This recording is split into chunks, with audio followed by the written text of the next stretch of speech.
اعوذ باللہ السمیع العلیم العظیم الحفیظ بوجہ الکریم وسلطانہ القدیم من الرجس الخبیث المخبث شیطان اللعین الرجیم وقبیلہ ونفخہ ونفثہ وہمزہ بسم اللہ الرحمن الرحیم نحن نقص علیک نبأہم بالحق انہم فتیۃ آمنوا بربہم وزدناہم ہدی سبحانک اللہم وبحمدک لا الہ الا انت استغفرک واتوب الیک۔ تحریر و تقریر سے پہلے سے پڑھ لیا جائے تو کوئی خطا ہو جائے تو اللہ تعالیٰ معاف فرما دیتا ہے۔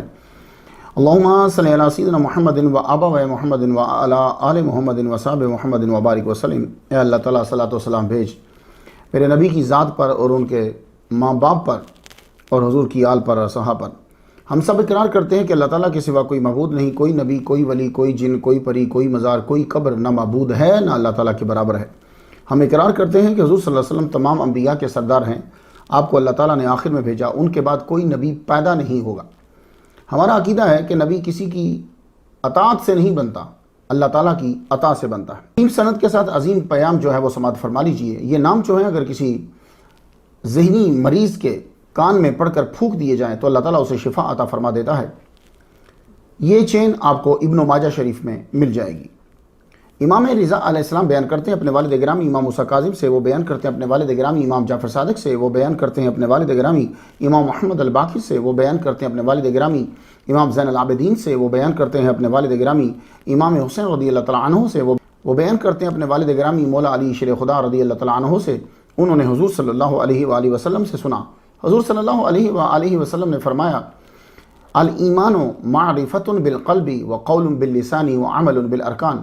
خلاصہ اس کا یہ ہے کہ کامل ایمان تین چیزوں کے مجموع کا نام ہے: دل سے جاننا، زبان سے اقرار کرنا اور اپنی طاقت کے مطابق اعضاء سے عمل کرنا۔ تصوف نام ہے ان راستوں کا جو لے جاتے ہیں اس منزل تک جسے قرآن مجید نے تزکیہ نفس کہا ہے اور حدیث نے اسے احسان کہا ہے۔ اس راستے میں جو راہبر ہوتا ہے اس کو مرشد پیر کہتے ہیں۔ اس کی نشانی کیا ہے؟ اس کے ایک ہاتھ میں خوف خدا کا عصا ہوتا ہے اور دوسرے ہاتھ میں سنت مصطفیٰ کی شمع ہوتی ہے۔ تصوف اسی دن شروع ہو گیا تھا جس دن آدم علیہ السلام نے اس جگہ کو چھوڑا جہاں دکھ، تکلیف، غم جیسے تصورات نہیں ہوتے اور وہاں آ کر رہنے لگے جہاں خوشی بھی غم کے اندر لپٹی ہوتی ہے۔ تصوف دنیا سے الگ تھلگ رہنے کا نام نہیں ہے، دنیا میں کیسے رہنا ہے یہ سیکھنے کا نام ہے۔ آج ہماری گفتگو 153 نمبر تک پہنچ گئی۔ آج جس ہستی کو ہم سرنامہ کلام بنا رہے ہیں انہیں آدم ثانی، رسول اول حضرت نوح علیہ السلام کے نام سے یاد کیا جاتا ہے۔ تاریخ ولادت آپ کی معلوم نہیں ہے، تاریخ وصال آپ کی معلوم نہیں ہے۔ آپ کے مزار مبارک کے بارے میں بہت سی روایات ہیں، کسی نے سعودی عرب میں کہا ہے، کسی نے لبنان میں کہا ہے، لیکن میں جو زیارت کر کے آیا ہوں وہ موجودہ ملک جارڈن جسے اردن بھی کہتے ہیں اس کے شہر کرک کے اندر ہے۔ وہ میرے ڈرائیور نے لوگوں سے پوچھا کہ یہاں کوئی جگہ ہے تو وہاں کے مقامی لوگوں نے اسے بتایا، یعنی ڈرائیور کو بھی نہیں پتا تھا، تو مقامی لوگوں نے بتایا کہ وہاں نوح علیہ السلام کی قبر ہے۔ اس کا مطلب ہے کہ مقامی لوگوں میں یہی مشہور ہے، تو میں وہاں فاتح پیش کر کے آیا، سلام پڑھا۔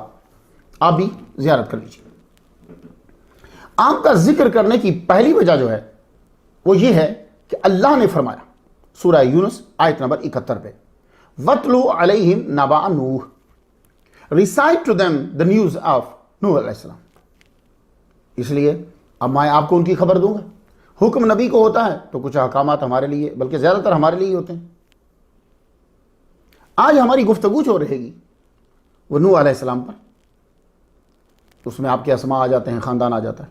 تبلیغ نوح، آپ کی عمر، فلک نوح جسے کشتی کہتے ہیں، فلک نوح، طوفان نوح، اور طوفان کے بعد کیا ہوا۔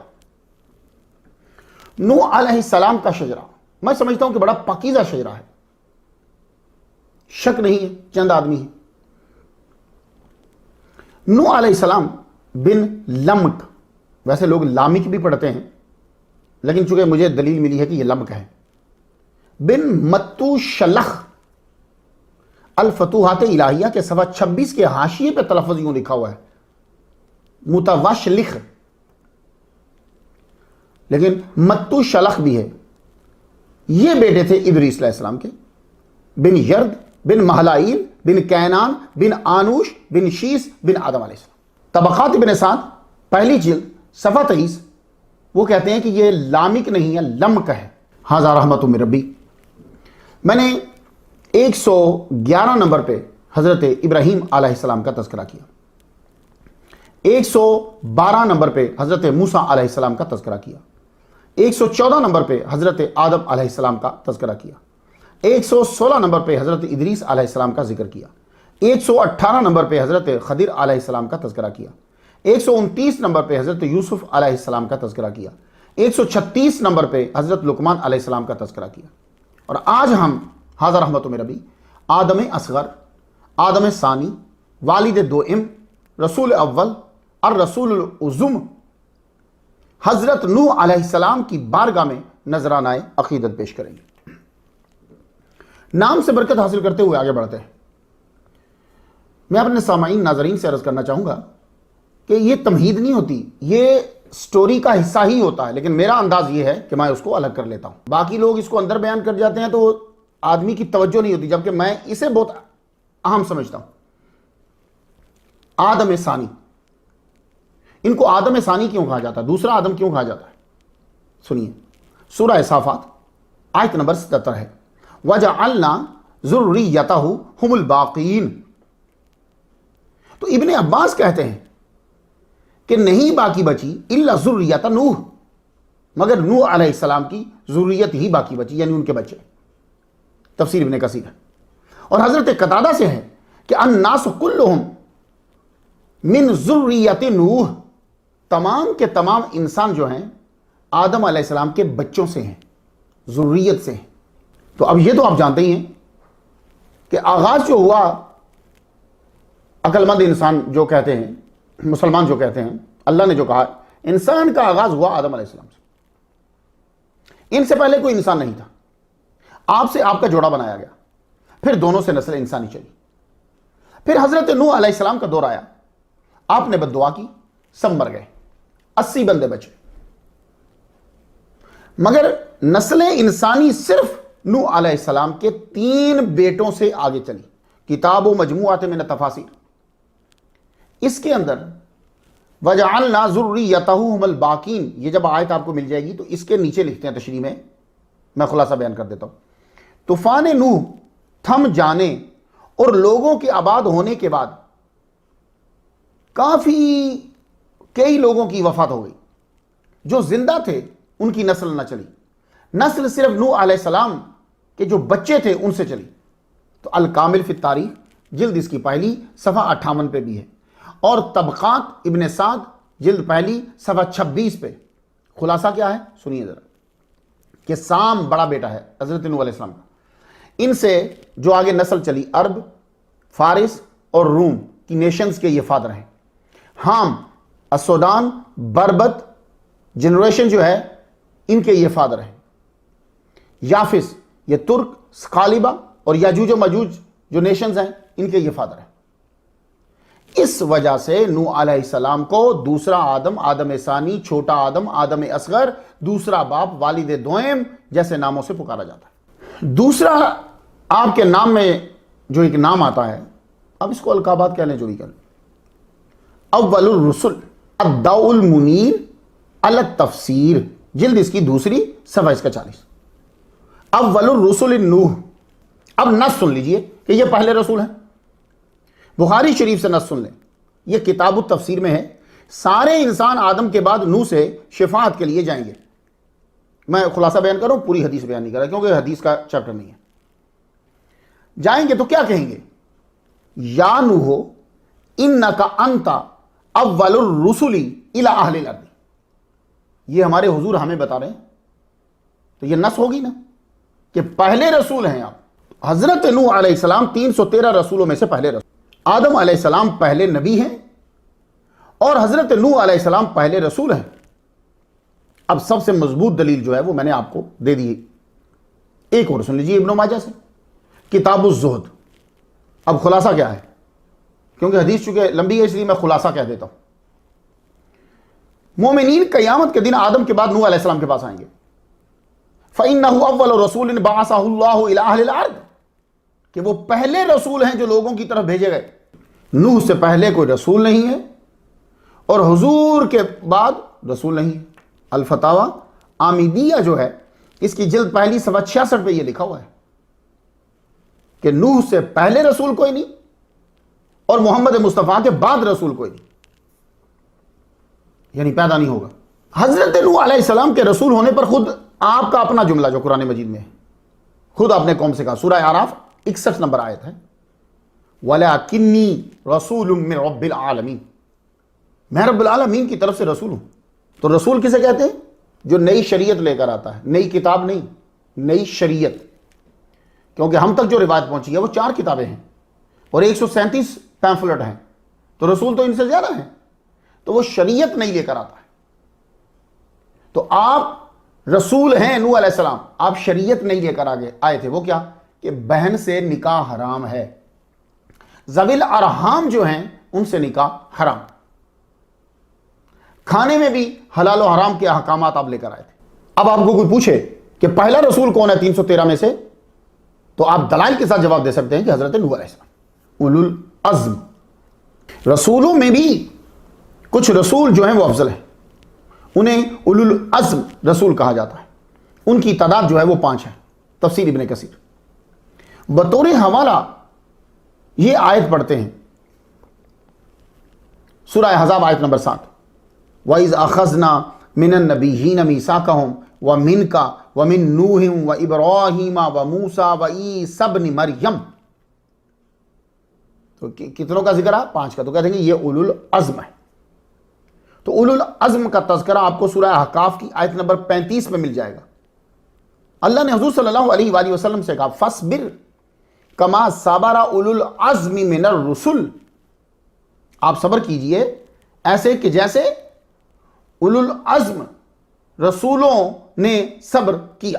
عزم جو ہے یہ جمع ہے، اس کا واحد آتا ہے عزم، جی آپ سمجھتے ہوں گے شاید عزم واحد ہے، نہیں، عزم واحد نہیں ہے، عزم جمع ہے، عزم اس کی واحد آتی ہے، اس کا معنی ہی صبر کیا جاتا ہے۔ تو اولو العزم وہ رسول ہیں الذین صبروا وجدوا فی سبیل دعوتہم، یہ وہ رسول ہے جنہوں نے دوسروں سے زیادہ صبر کیا اور توحید پھیلانے میں زیادہ تکالیف برداشت کی۔ تو کسی نے کیا خوب کہا ہے، اولو العزم نوح وخلیل الممجد وموسیٰ وعیسیٰ والحبیب محمد۔ اولو العزم کی سمجھ آ گئی؟ نوح یہ نوح جو ہے یہ اسم مفرد ہے، نوح کا معنی راحت بھی کیا جاتا ہے، مگر آپ کو جو نوح کہا جاتا تھا وہ کثرت بکا کی وجہ سے کہا جاتا ہے۔ ابو القاسم کشیری رحمۃ اللہ علیہ نے اس کا تذکرہ کیا ہے کہ اللہ تعالیٰ نے نوح علیہ السلام سے خود کہا، یا نوح کم تنوح، تو جب اللہ نے کہا یا نوح کم تنوح تو مشہور ہو گیا نوح۔ تو آپ کی قوم نے نوح ہی پکارا آپ کو، قرآنی آیات میں نوح ہی ہے، حضور صلی اللہ علیہ وسلم نے بھی اسی نام سے ذکر کیا، قیامت کے دن بھی لوگ آپ کو اسی نام سے پکاریں گے۔ تو رفعی، نصبی، جری تینوں اعراب کے ساتھ اس میں نوح قرآن مجید میں 43 مرتبہ آیا ہے، نوحن نوحن نوحن، تو نوح جو ہے 43 مرتبہ قرآن مجید میں آیا۔ ایک تو سورہ کا نام ہی آپ کے نام پہ ہے، سورہ نوح۔ تو یہ تو سب لوگوں کو معلوم ہے کہ نوح علیہ السلام کو نوح اس لیے کہا جاتا ہے، اللہ نے اس لیے پکارا کہ وہ روتے بولتے، مگر روتے کیوں تھے؟ تو مجھے یہ جواب بہتر لگا، آپ قوم کی سنگ دلی اور شرک پہ ہٹ دھرمی کی وجہ سے روتے تھے، کیونکہ نبی جو ہوتا ہے نا، یہ سب سن لیجیے، نبی کو اپنی اولاد کا اتنا فکر نہیں ہوتا، مال کا تو فکر ہوتا ہی کوئی نہیں، اپنی جان کا بھی کوئی فکر نہیں ہوتا، جتنا اسے اس بات کا فکر ہوتا ہے کہ میری قوم اللہ کو کیوں نہیں مان رہی۔ تو آپ کے نوح، اس میں نوح کے علاوہ بھی آپ کے اسما ہیں، کوئی کہتا ہے عبد الشکور ہے، کوئی کہتا ہے عبد الغفار ہے، کوئی کسی نے کہا شیخ الانبیاء ہیں۔ شیخ الانبیاء کہتے ہیں اس لیے کہ آدم علیہ السلام کے بعد آپ کی سب سے زیادہ عمر ہے۔ تو ویسے تو حضرت خضر علیہ السلام بھی ابھی تک زندہ ہیں، پتہ نہیں کتنے ہزار سال ہو گئے ان کو۔ حضرت عیسیٰ علیہ السلام ابھی تک چوتھے آسمان پہ زندہ، پتہ نہیں کتنے لگیں گے اور سال۔ ایک نام آپ کا السکن بھی ہے، جی السکن علیہ السلام، حضرت نوح علیہ السلام۔ تو یہ علیہ السلام انبیاء کے آخر میں لگاتے ہیں۔ اللہ نے فرمایا سورہ صافات آیت نمبر 79 ہے، سلام علی نوح فی العالمین، آ گیا نا سلام نوح پہ۔ پھر طوفان جب تھما تو تھمنے کے بعد حکم آیا ان الفاظ کے ساتھ، یا نوح اہبط بسلام منا، بسلام منا وبرکات علیک، نبی پر سلام اور برکات کے لیے علیکا بولا پہلے، پھر امت کے لیے الگ علی استعمال کیا، وعلی امم ممن معک۔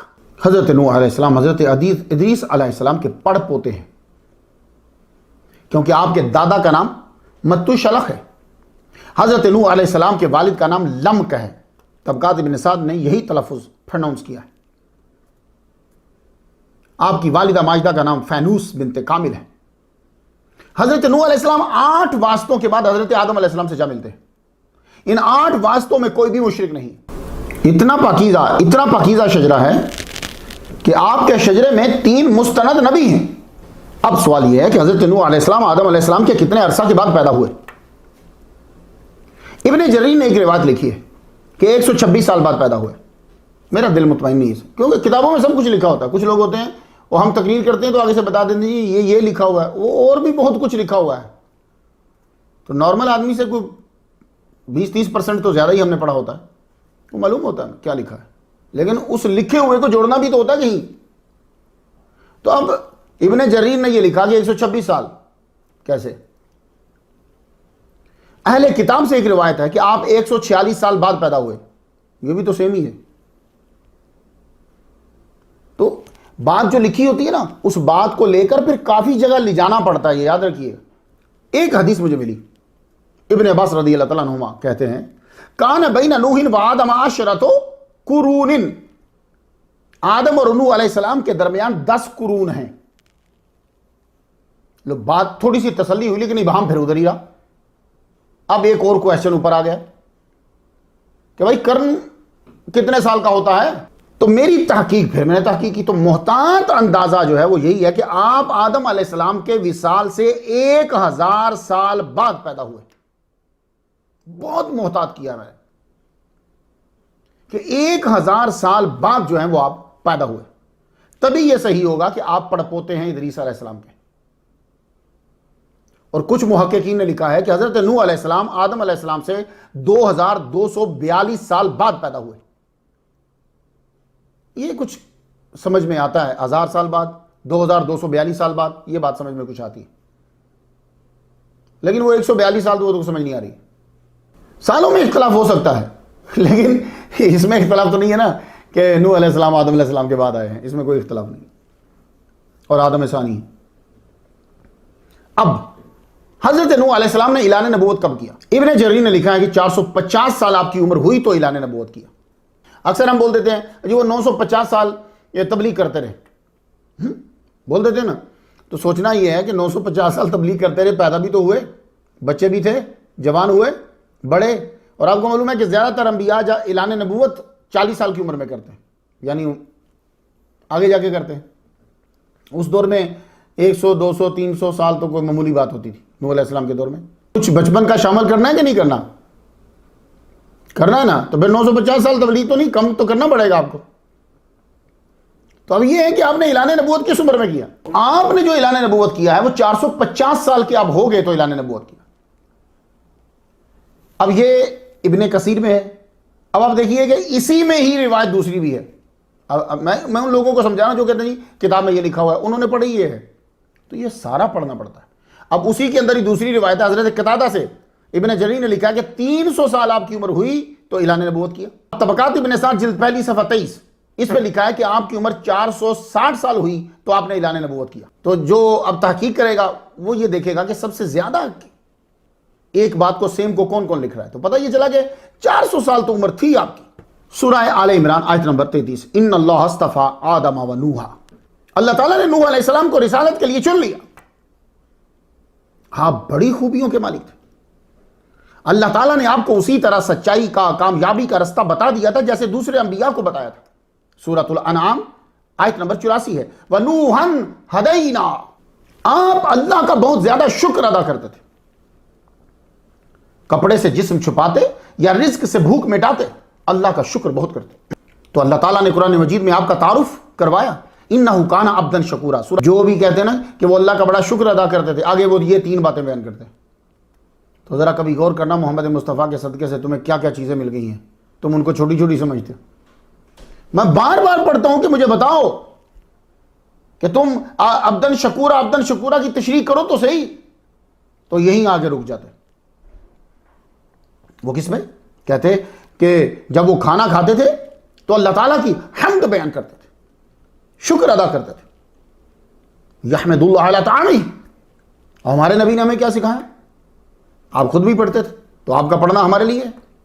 الحمدللہ الذی اطعمنا وسقانا وجعلنا مسلمین۔ ترمذی، ابن ماجہ، مصنف ابن ابی شیبہ، مسند امام احمد، نسائی، سنن الکبریٰ، طبرانی، باہقی، شعب الایمان، اس میں اسی طرح ہی لکھا ہوا ہے۔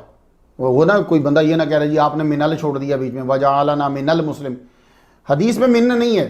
تو نوح علیہ السلام کھاتے ہوئے اللہ تعالیٰ کی حمد کرتے تھے، اللہ تو نے مجھے کھانا دیا، تو آپ کو یہ دعا دے دی۔ آپ پڑھتے ہیں یہ دعا؟ میں نے یہاں اپنے بچوں کو، جتنے اسٹوڈنٹس سب کو یاد کروائی۔ جب نوح علیہ السلام کپڑے پہنتے تھے تو اللہ تعالیٰ کا شکر ادا کرتے تھے۔ اس موقع پہ ہمارے نبی محمد مصطفیٰ صلی اللہ علیہ وسلم نے ہمیں دعا سکھائی، ابو داؤد شریف میں ہے یہ، الحمدللہ الذی کسانی ھذا الثوب ورزقنی من غیر حول منی ولا قوہ۔ اور آج ایک بات بتا دوں، اس حدیث کے آگے لکھا ہے غفر لہ ما تقدم من ذنبہ، جس نے یہ دعا پڑھی، ڈریس پہنتے ہیں آپ نے، کپڑے پہنے ہیں، کوئی بھی کپڑے، الحمدللہ الذی کسانی ھذا، اور یہ دعا آپ نے پڑھ دی، اللہ آپ کے گناہ معاف کر دے گا۔ اللہ اکبر جل شانہ۔ کسی بندے نے دھیان دیا ہمارا نبی کتنا سخی ہے، رب سے لے لے کے دیتا جا رہا، لے لے کے دیتا جا رہا۔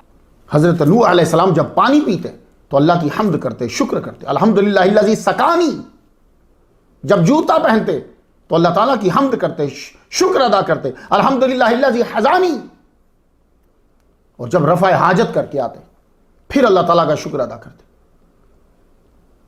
ہمارے نبی نے ہمیں یہ چیزیں ساری سکھا دی۔ کیا دعا ہے؟ ریسٹ روم یوز کرنے کے بعد کیا دعا ہے؟ میرا خیال ہے شاید ہمیں یوز کرتے ہوئے بھی نہیں بولتے، اللہم انی اعوذ بک من الخبث والخبائث۔ یہ جاتے ہوئے ریسٹ روم کے اندر یہ دعا پڑھنا ہے۔ اگر آپ یہ دعا پڑھیں گے تو آپ کے اور ڈیول کے درمیان پردہ بن جاتا ہے، وہ آپ کو دیکھ ہی نہیں سکے گا ریسٹ روم میں، کیونکہ یہ ڈیول جتنے شیطان جو ہیں یہ زیادہ تر ریسٹ روم میں ہوتے ہیں۔ یہ جو پبلک ریسٹ روم آپ یوز کرتے ہو، گھر کا ریسٹ روم یوز کرتے ہو، مسلمانوں یہ سیکیورٹی کی طرف کبھی دھیان دیا نہیں؟ اور جب ریسٹ روم سے واپس آتے ہیں اللہ تعالیٰ نے کتنی آسانی دے دی، اگر وہ آسانی نہ دیتا تو ساری بیماریوں کا جڑ ہے۔ مسلمانوں ایک ایک چیز پہ غور کرو۔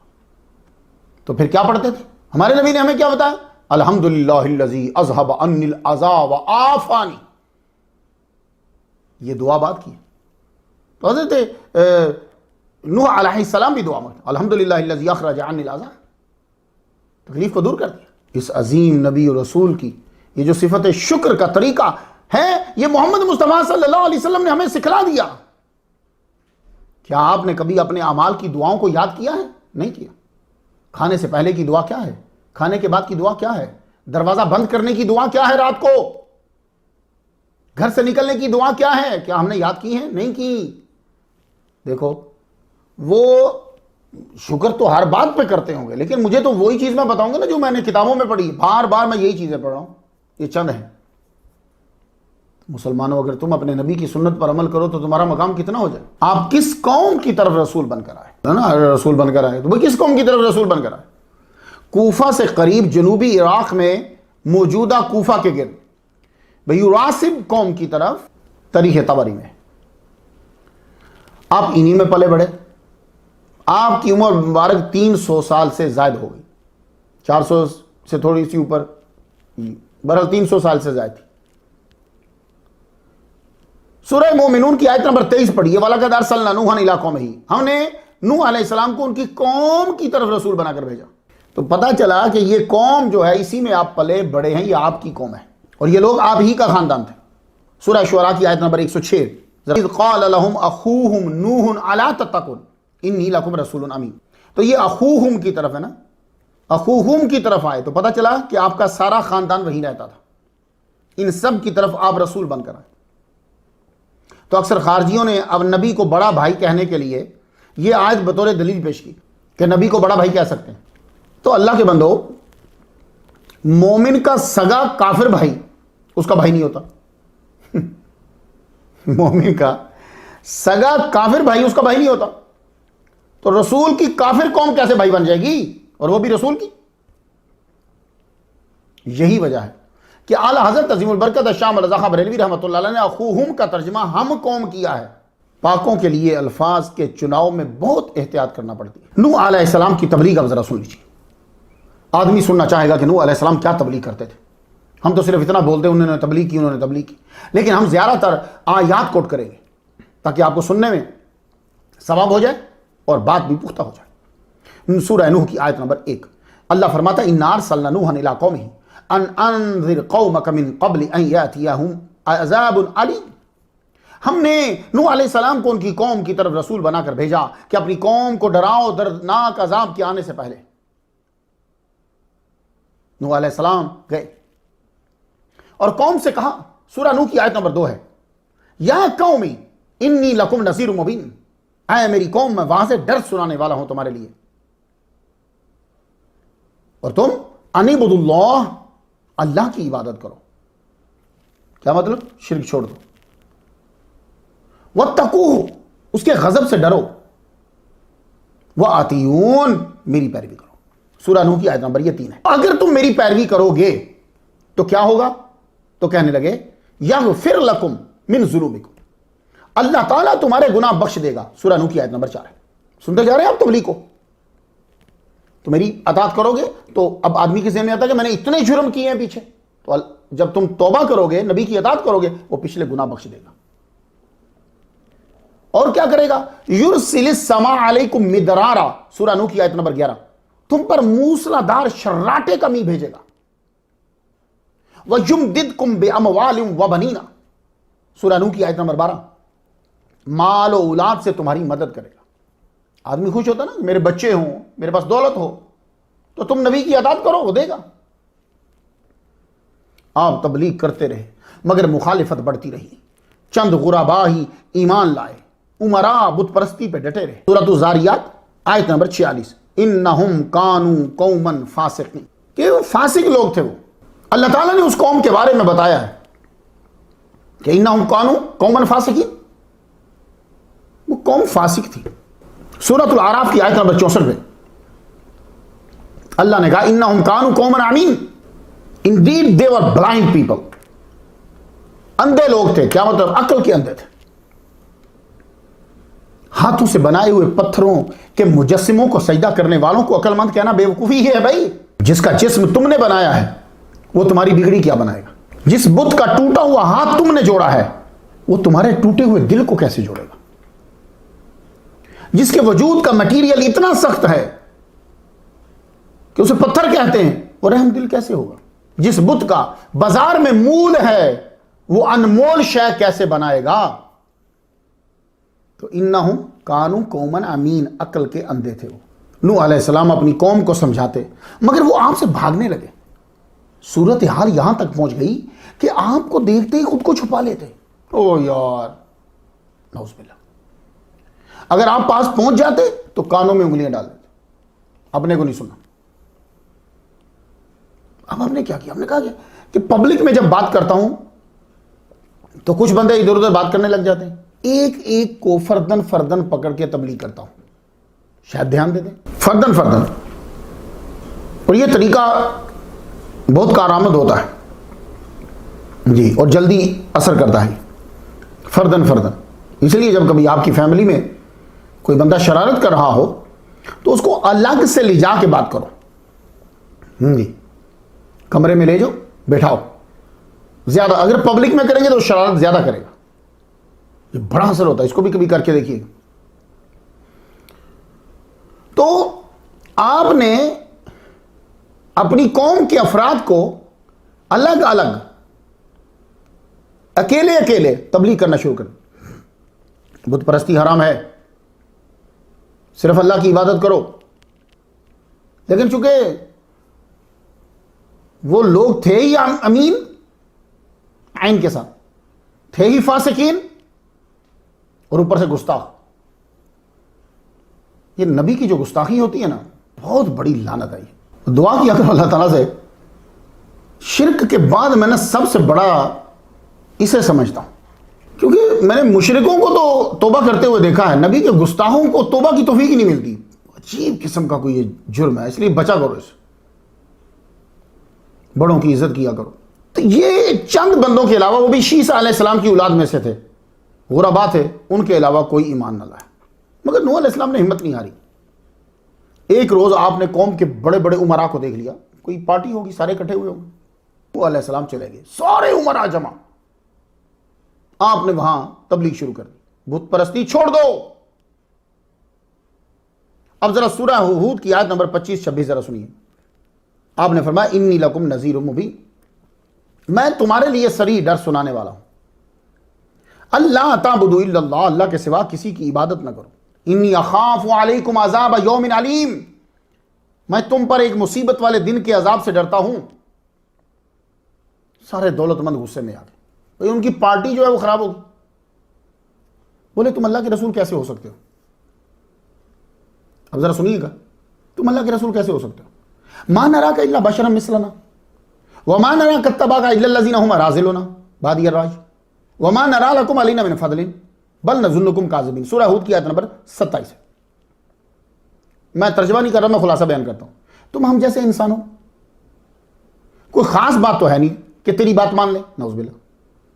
جو تمہارے پیروکار ہیں وہ ہماری قوم میں چھوٹے درجے کے لوگ ہیں. نہ تم میں کوئی خوبی، نہ تمہارے پیروکاروں میں کوئی خوبی. کوئی ایسی خوبی بتاؤ کہ تم کو اپنے سے افضل مانے، ہمیں تو نظر نہیں آئی. بلکہ سچ پوچھو تو تم سب we think you are liars. نعوذ باللہ. اب یہ بات تو وہ تیزی میں کر گئے اپنی کمر. اب یہ میں شاید نہ سمجھا پاؤں، لیکن آپ اگر بار بار نوح علیہ السلام کے جواب کو پڑھیں گے تو لگے گا جواب نہیں ہے لیکن جواب ہے. نبی کا کمال ہوتا ہے. ہاں، نبی ساری باتیں قربان ہو جائیں اس کے اوپر. اب ذرا سنیے، اور انتہائی خوبصورتی سے جوابات دیے. آپ سورہ ہود کی آیت نمبر 28 سے لے کر 31 تک آپ نے پڑھنا ہے. میں آپ کو صرف خلاصہ سناؤں گا. کافروں کی پرابلم یہی رہی ہے کہ بشر بول کر برابری کا دعویٰ کرتے ہیں. وہ کیا کہا؟ یہ دیکھنا اب نوح علیہ السلام سے چل رہا ہے نا. چلو باقی تو ہمارے پاس روایات نہ ہوں تو نوح علیہ السلام کی تو پہنچ گئی. ما نراک الا بشرا مثلنا. تو یہ بیماری نبی کو بشر کہنے کی نوح علیہ السلام کی قوم سے ہم تک پہنچ رہی ہے، اور یہ آگے آگے چلتی ہے، ابھی تک ختم نہیں ہوئی. اس لیے پاکوں کے بارے میں، بڑوں کے بارے میں جب لفظوں کا چناؤ کرو تو بہت احتیاط کرو. تو کافروں نے کیا کہا؟ ہمارے جیسا تو دکھتا ہے. نعوذ باللہ. تو آپ نے کیا کہا آگے؟ سورہ ہود کی آیت نمبر ہے وَآتَانِي رَحْمَةً مِّنْ عِندِهِ. اب اللہ نے مجھے اپنے پاس سے رحمت دی ہے. اب رحمت کیا ہے؟ رسالت. وَاللَّهُ يَخْتَصُّ بِرَحْمَتِهِ مَن يَشَاءُ. کیا کرتے ہو وہاں رحمت کا ترجمہ؟ رسالت ہی تو کرتے ہو، نبوت. تو مجھے اس نے اپنے پاس سے رحمت دی ہے. تو مثلیت ختم. جواب سن رہے ہو؟ یہ جو قرآن فہمی کا ذوق رکھتے ہیں، مثلیت ختم. فَأُمِّيَّتْ عَلَيْكُمْ. اللہ اکبر. یہ میں لازمی کہوں گا کہ 28 اور 31 پڑھنا ہے آپ نے. فَأُمِّيَّتْ عَلَيْكُمْ. تم اندھے ہو. میں خلاصہ بیان کر رہا ہوں، میں زیادہ تر خلاصہ ہی بیان کرتا ہوں تاکہ آپ کو سمجھ آ جائے. وہ کوئی یہ نہ بیٹھ جائے اس کا ترجمہ یہ تھا، آپ نے یہ کیا، کہاں سے کر دیا. اس کا اور کوئی کام ہی کوئی نہیں ہے. تم اندھے ہو، تم کو یہ برتری نظر بھی نہیں آتی اور سمجھ بھی نہیں آتی. تو مثلیت کا جواب اس میں آ گیا کہ جب میں رسول ہوں تو میں تمہارے جیسا کیسے ہوا. اور یہ لوگ جن کو تم غریب اور کمتر کہہ رہے ہو، مجھے ان کے پیشوں سے، دولت سے کیا غرض ہے. واہ، یہی نبی کی سوچ ہوتی ہے، یہی نبی کے صحابی کی سوچ ہوتی ہے، یہی آگے ولیوں کی سوچ ہوتی ہے. تو اس لیے آپ دیکھا کرو، جب آپ ولی اور صوفی کی محفل میں جاؤ تو جہاں اور چیزیں دیکھتے ہو یہ بھی دیکھا کرو کہ وہ امیر اور غریب میں برتاؤ کیسا کر رہا. جی، یہ آپ کو میاں شیر محمد شرک پوری رحمۃ اللہ علیہ کی محفل میں نظر آئے گا. یہ چیز آپ نے بڑے غور سے دیکھی، کیونکہ انبیاء کی ہر نبی کے دور، خاص طور پر ان کی محفل کے اندر جو چیز دیکھی جاتی تھی کہ وہاں امراء اور غربا دونوں کے ساتھ برتاؤ برابر ہوتا تھا. تربیت ایک الگ چیز ہوتی ہے، تربیت میں برتاؤ نہیں ہوتا. آپ تربیت کوئی کر رہا ہے پیر تو آپ سمجھو کہ یہ برتاؤ ہے. نہیں، یہ برتاؤ نہیں، تربیت الگ چیز ہے. تو آپ نے فرمایا کہ جن کو تم غریب اور کمتر کہہ رہے ہو، مجھے ان کی دولت سے کیا غرض؟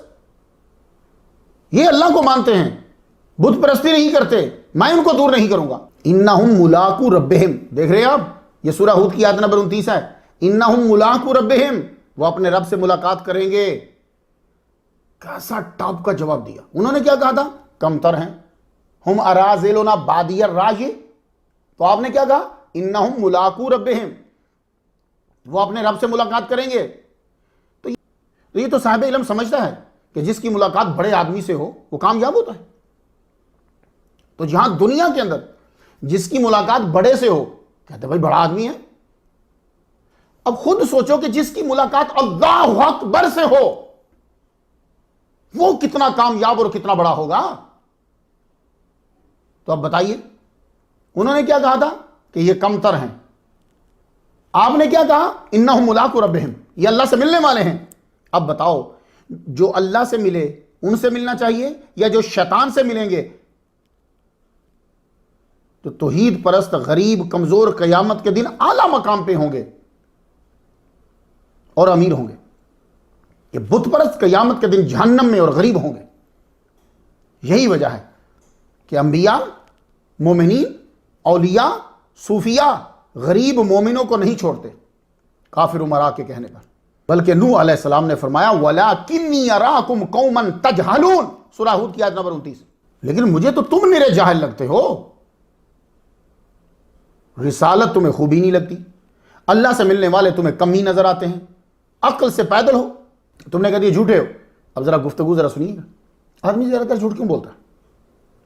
وجہ کیا؟ پیسہ، اور کم ہی کوئی وجہ ہوتی ہے، باقی وجہ چھوٹی چھوٹی ہوتی. مال بٹورنے کے لیے جھوٹ بولتا ہوا. آپ نے فرمایا سورہ یونس آیت نمبر 72 پہ، فما سألتکم من اجر، میں نے تم سے کبھی پیسے، دولت، اجرت مانگی ہی نہیں، سوال ہی نہیں کیا اس کا. کیا کمال گفتگو ہے یار. اکثر لوگ کہتے ہیں اے جی نام لے کر پھر آپ اس بندے کی ٹھکائی کریں. یار یہ تو احمق پن ہے، یہ کوئی طریقہ ہے؟ کسی آدمی کا جواب دینا ہے تو آپ جواب دے دیجئے، بس ٹھیک ہے. یہ انبیاء کا طریقہ ہے. کبھی میں نے پیسے مانگے تم سے؟ مانگے ہی نہیں. تو مجھے جھوٹ بولنے کی کیا ضرورت تم سے؟ اور سورہ ہود کی آیت نمبر 29، وَيَا قَوْمِ لَا أَسْأَلُكُمْ عَلَيْهِ مَالًا، لو مال کا لفظ واضح آ گیا. میں پیسے کبھی سوال کیا تم سے؟ نہ کیا، نہ کروں گا. میں کیوں جھوٹ بولوں؟ یہ میں گفتگو کا ایک خلاصہ سنا رہا ہوں آپ کو. میں نے کبھی دعویٰ ہی نہیں کیا تمہارے ساتھ کہ میں خزانوں کا مالک ہوں. کب کہا میں نے تمہیں؟ میں نے کب دعویٰ کیا کہ میں پوشیدہ چیزوں کی خبریں دیتا ہوں، کہ تمہیں منڈیوں کے بھاؤ بتاتا رہا ہوں؟ میں نے کب دعویٰ کیا؟ میں نے کب کہا کہ میں فرشتہ ہوں؟ میں تو نہیں تم سے یہ کہتا. تو پھر تم کیوں جھوٹا کہہ رہے ہو؟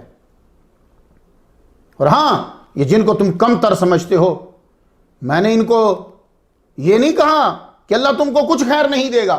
اب بات چل رہی تھی نا کہ میں نے تمہیں یہ کہا یہ کہا یہ کہا، تو اب ذہن میں آتا تھا شاید ان کو جو ہے وہ بھی یہی کہا ہوگا نا. یہ جو میرے پاس آ گئے ہیں، میں نے ان کو بھی یہ نہیں کہا کہ اللہ تمہیں کچھ نہیں دے گا. ہاں، ان کو میں نے یہ کہا ہے کہ اللہ ان کے خلوص کو جانتا ہے. لو جی، اب جب آپ نے اتنی پرمغز گفتگو کر دی اور اندر ہی اندر جواب بھی دے دی، غصہ چڑھ گیا، بفر گئے. بولے نوح، سالوں سے ہمارا تمہارا جھگڑا چل رہا ہے، تم نے مارے بھی کھائی ہیں، تبلیغ سے باز نہیں آئے. اِنَّا لَنَرَاكَ فِي ضَلَالٍ مُبِينٍ، سورہ اعراف کی آیت نمبر 60. ہمارے نظریے کے مطابق تم واضح غلطی پر ہو، تمہیں ہمارے ساتھ ملنا چاہیے. آپ نے فرمایا یا قوم لیس بی ضلالۃ، دیکھو میری قوم، میں گمراہ نہیں ہوں. وَلَٰكِنِّي رَسُولٌ مِّن رَبِّ الْعَالَمِينَ، سورہ اعراف کی آیت نمبر 61. میں رسول ہوں اس رب کی طرف سے جو تمام جہانوں کو پالنے والا ہے.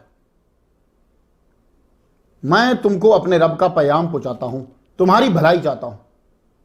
آپ کے جواب میں کمال بات تھی.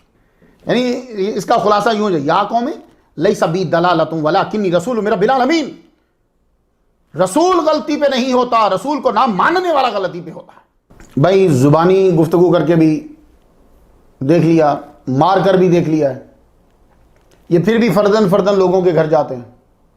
ایک دن وہ تنگ آ گئے، انہوں نے آپ کو تبلیغ کرتے ہوئے دیکھا تو مارنا شروع کر دی، خوب مارا، اور آپ سے یہ کہا فاتنا بما تعدنا ان کنت من الصادقین، سورہ ہود کی آیت نمبر 32 لے آ، اگر تو سچا ہے نا تو وہ جو تو ڈرا رہا ہے نا جس چیز سے لا آگے سے حضرت نوح علیہ السلام نے کہا، سورہ ہود کی آیت نمبر 33 ہے، انما یاتیکم بہ اللہ ان شاء وما انتم بمعجزین۔ دیکھو یہ چیزیں میں نہیں کہتا کہ میں لاؤں گا، یہ تو اللہ لائے گا، وہ بھی اگر چاہے تو۔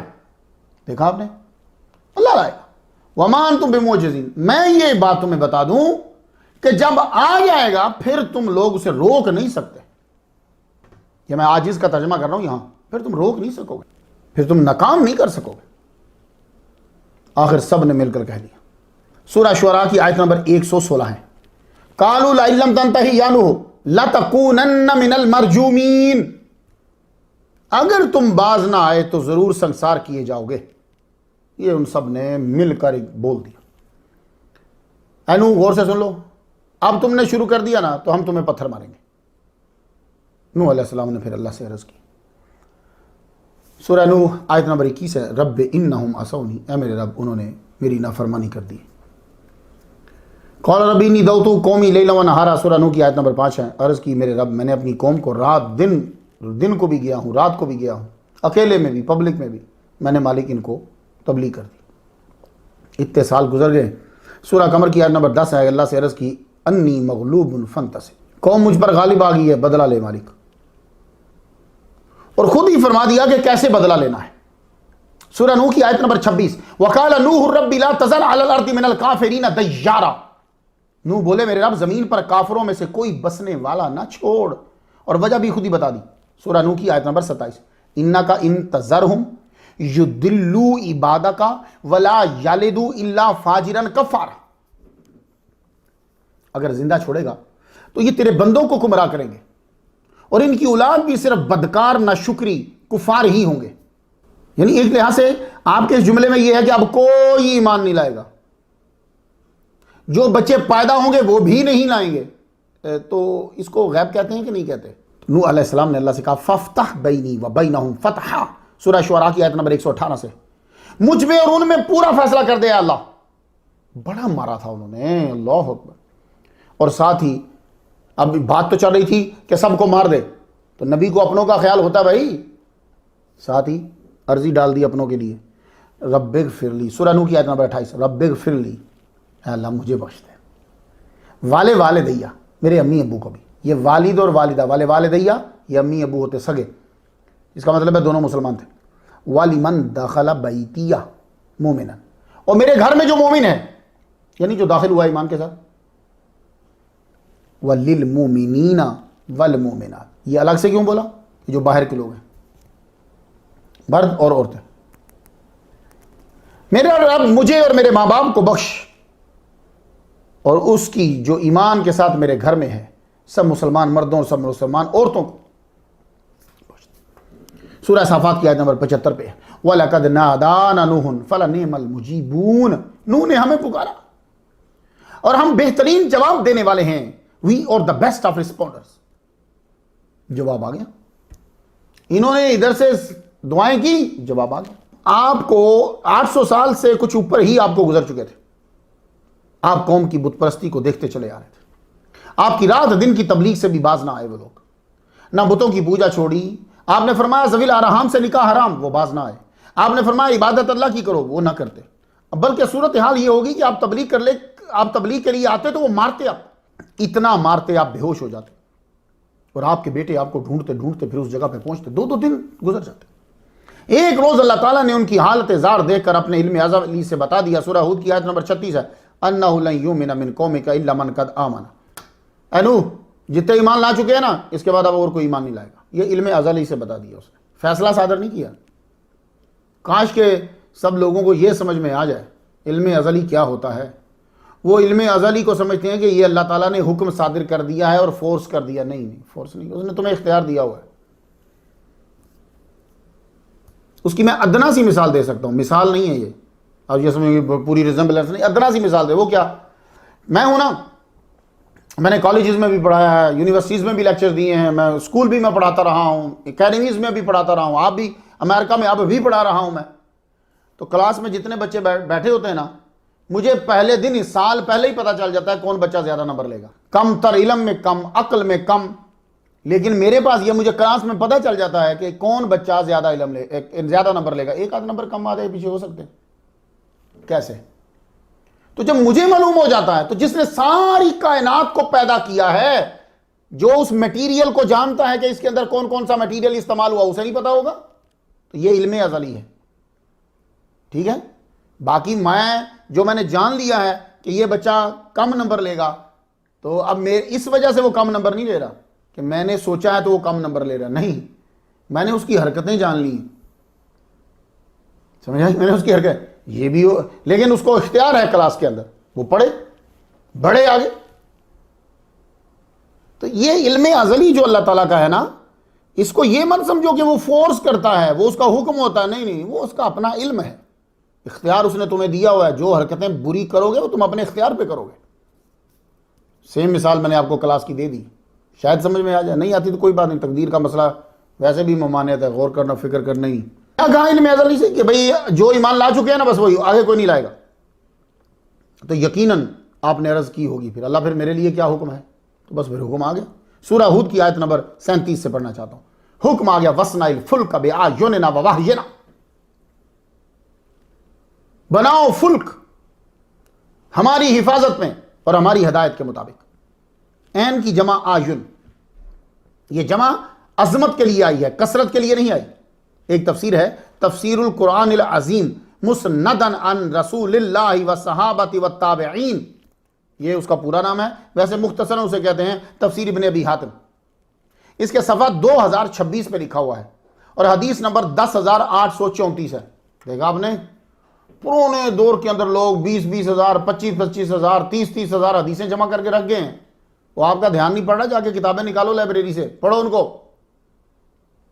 تو یہ 10,834 نمبر میں آپ کو تفسیر ابن ابی حاتم سے دے رہا ہوں،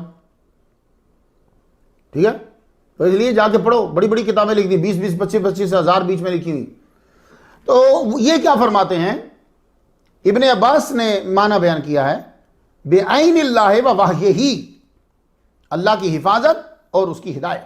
اب میں خلاصہ بیان کر دیتا ہوں جو جمہور نے بیان کیا، بہت ساری تفسیر کے اندر بڑی چیزیں ہوتی ہیں، اب میں ساری آپ کو بیان کروں گا تو آپ پھر کنفیوزڈ ہو جاؤ گے، تو وہی زیادہ تر وہی بیان کرتے ہیں جو جمہور ہو۔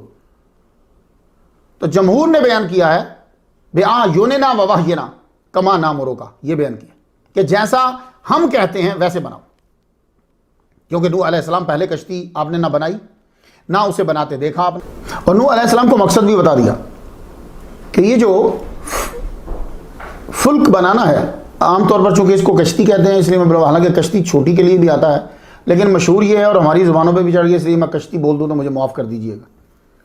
فلک جو ہے، جہاز، اصل میں جہاز کہنا چاہیے، کشتی تو چھوٹی کے لیے بھی استعمال ہو جاتا ہے۔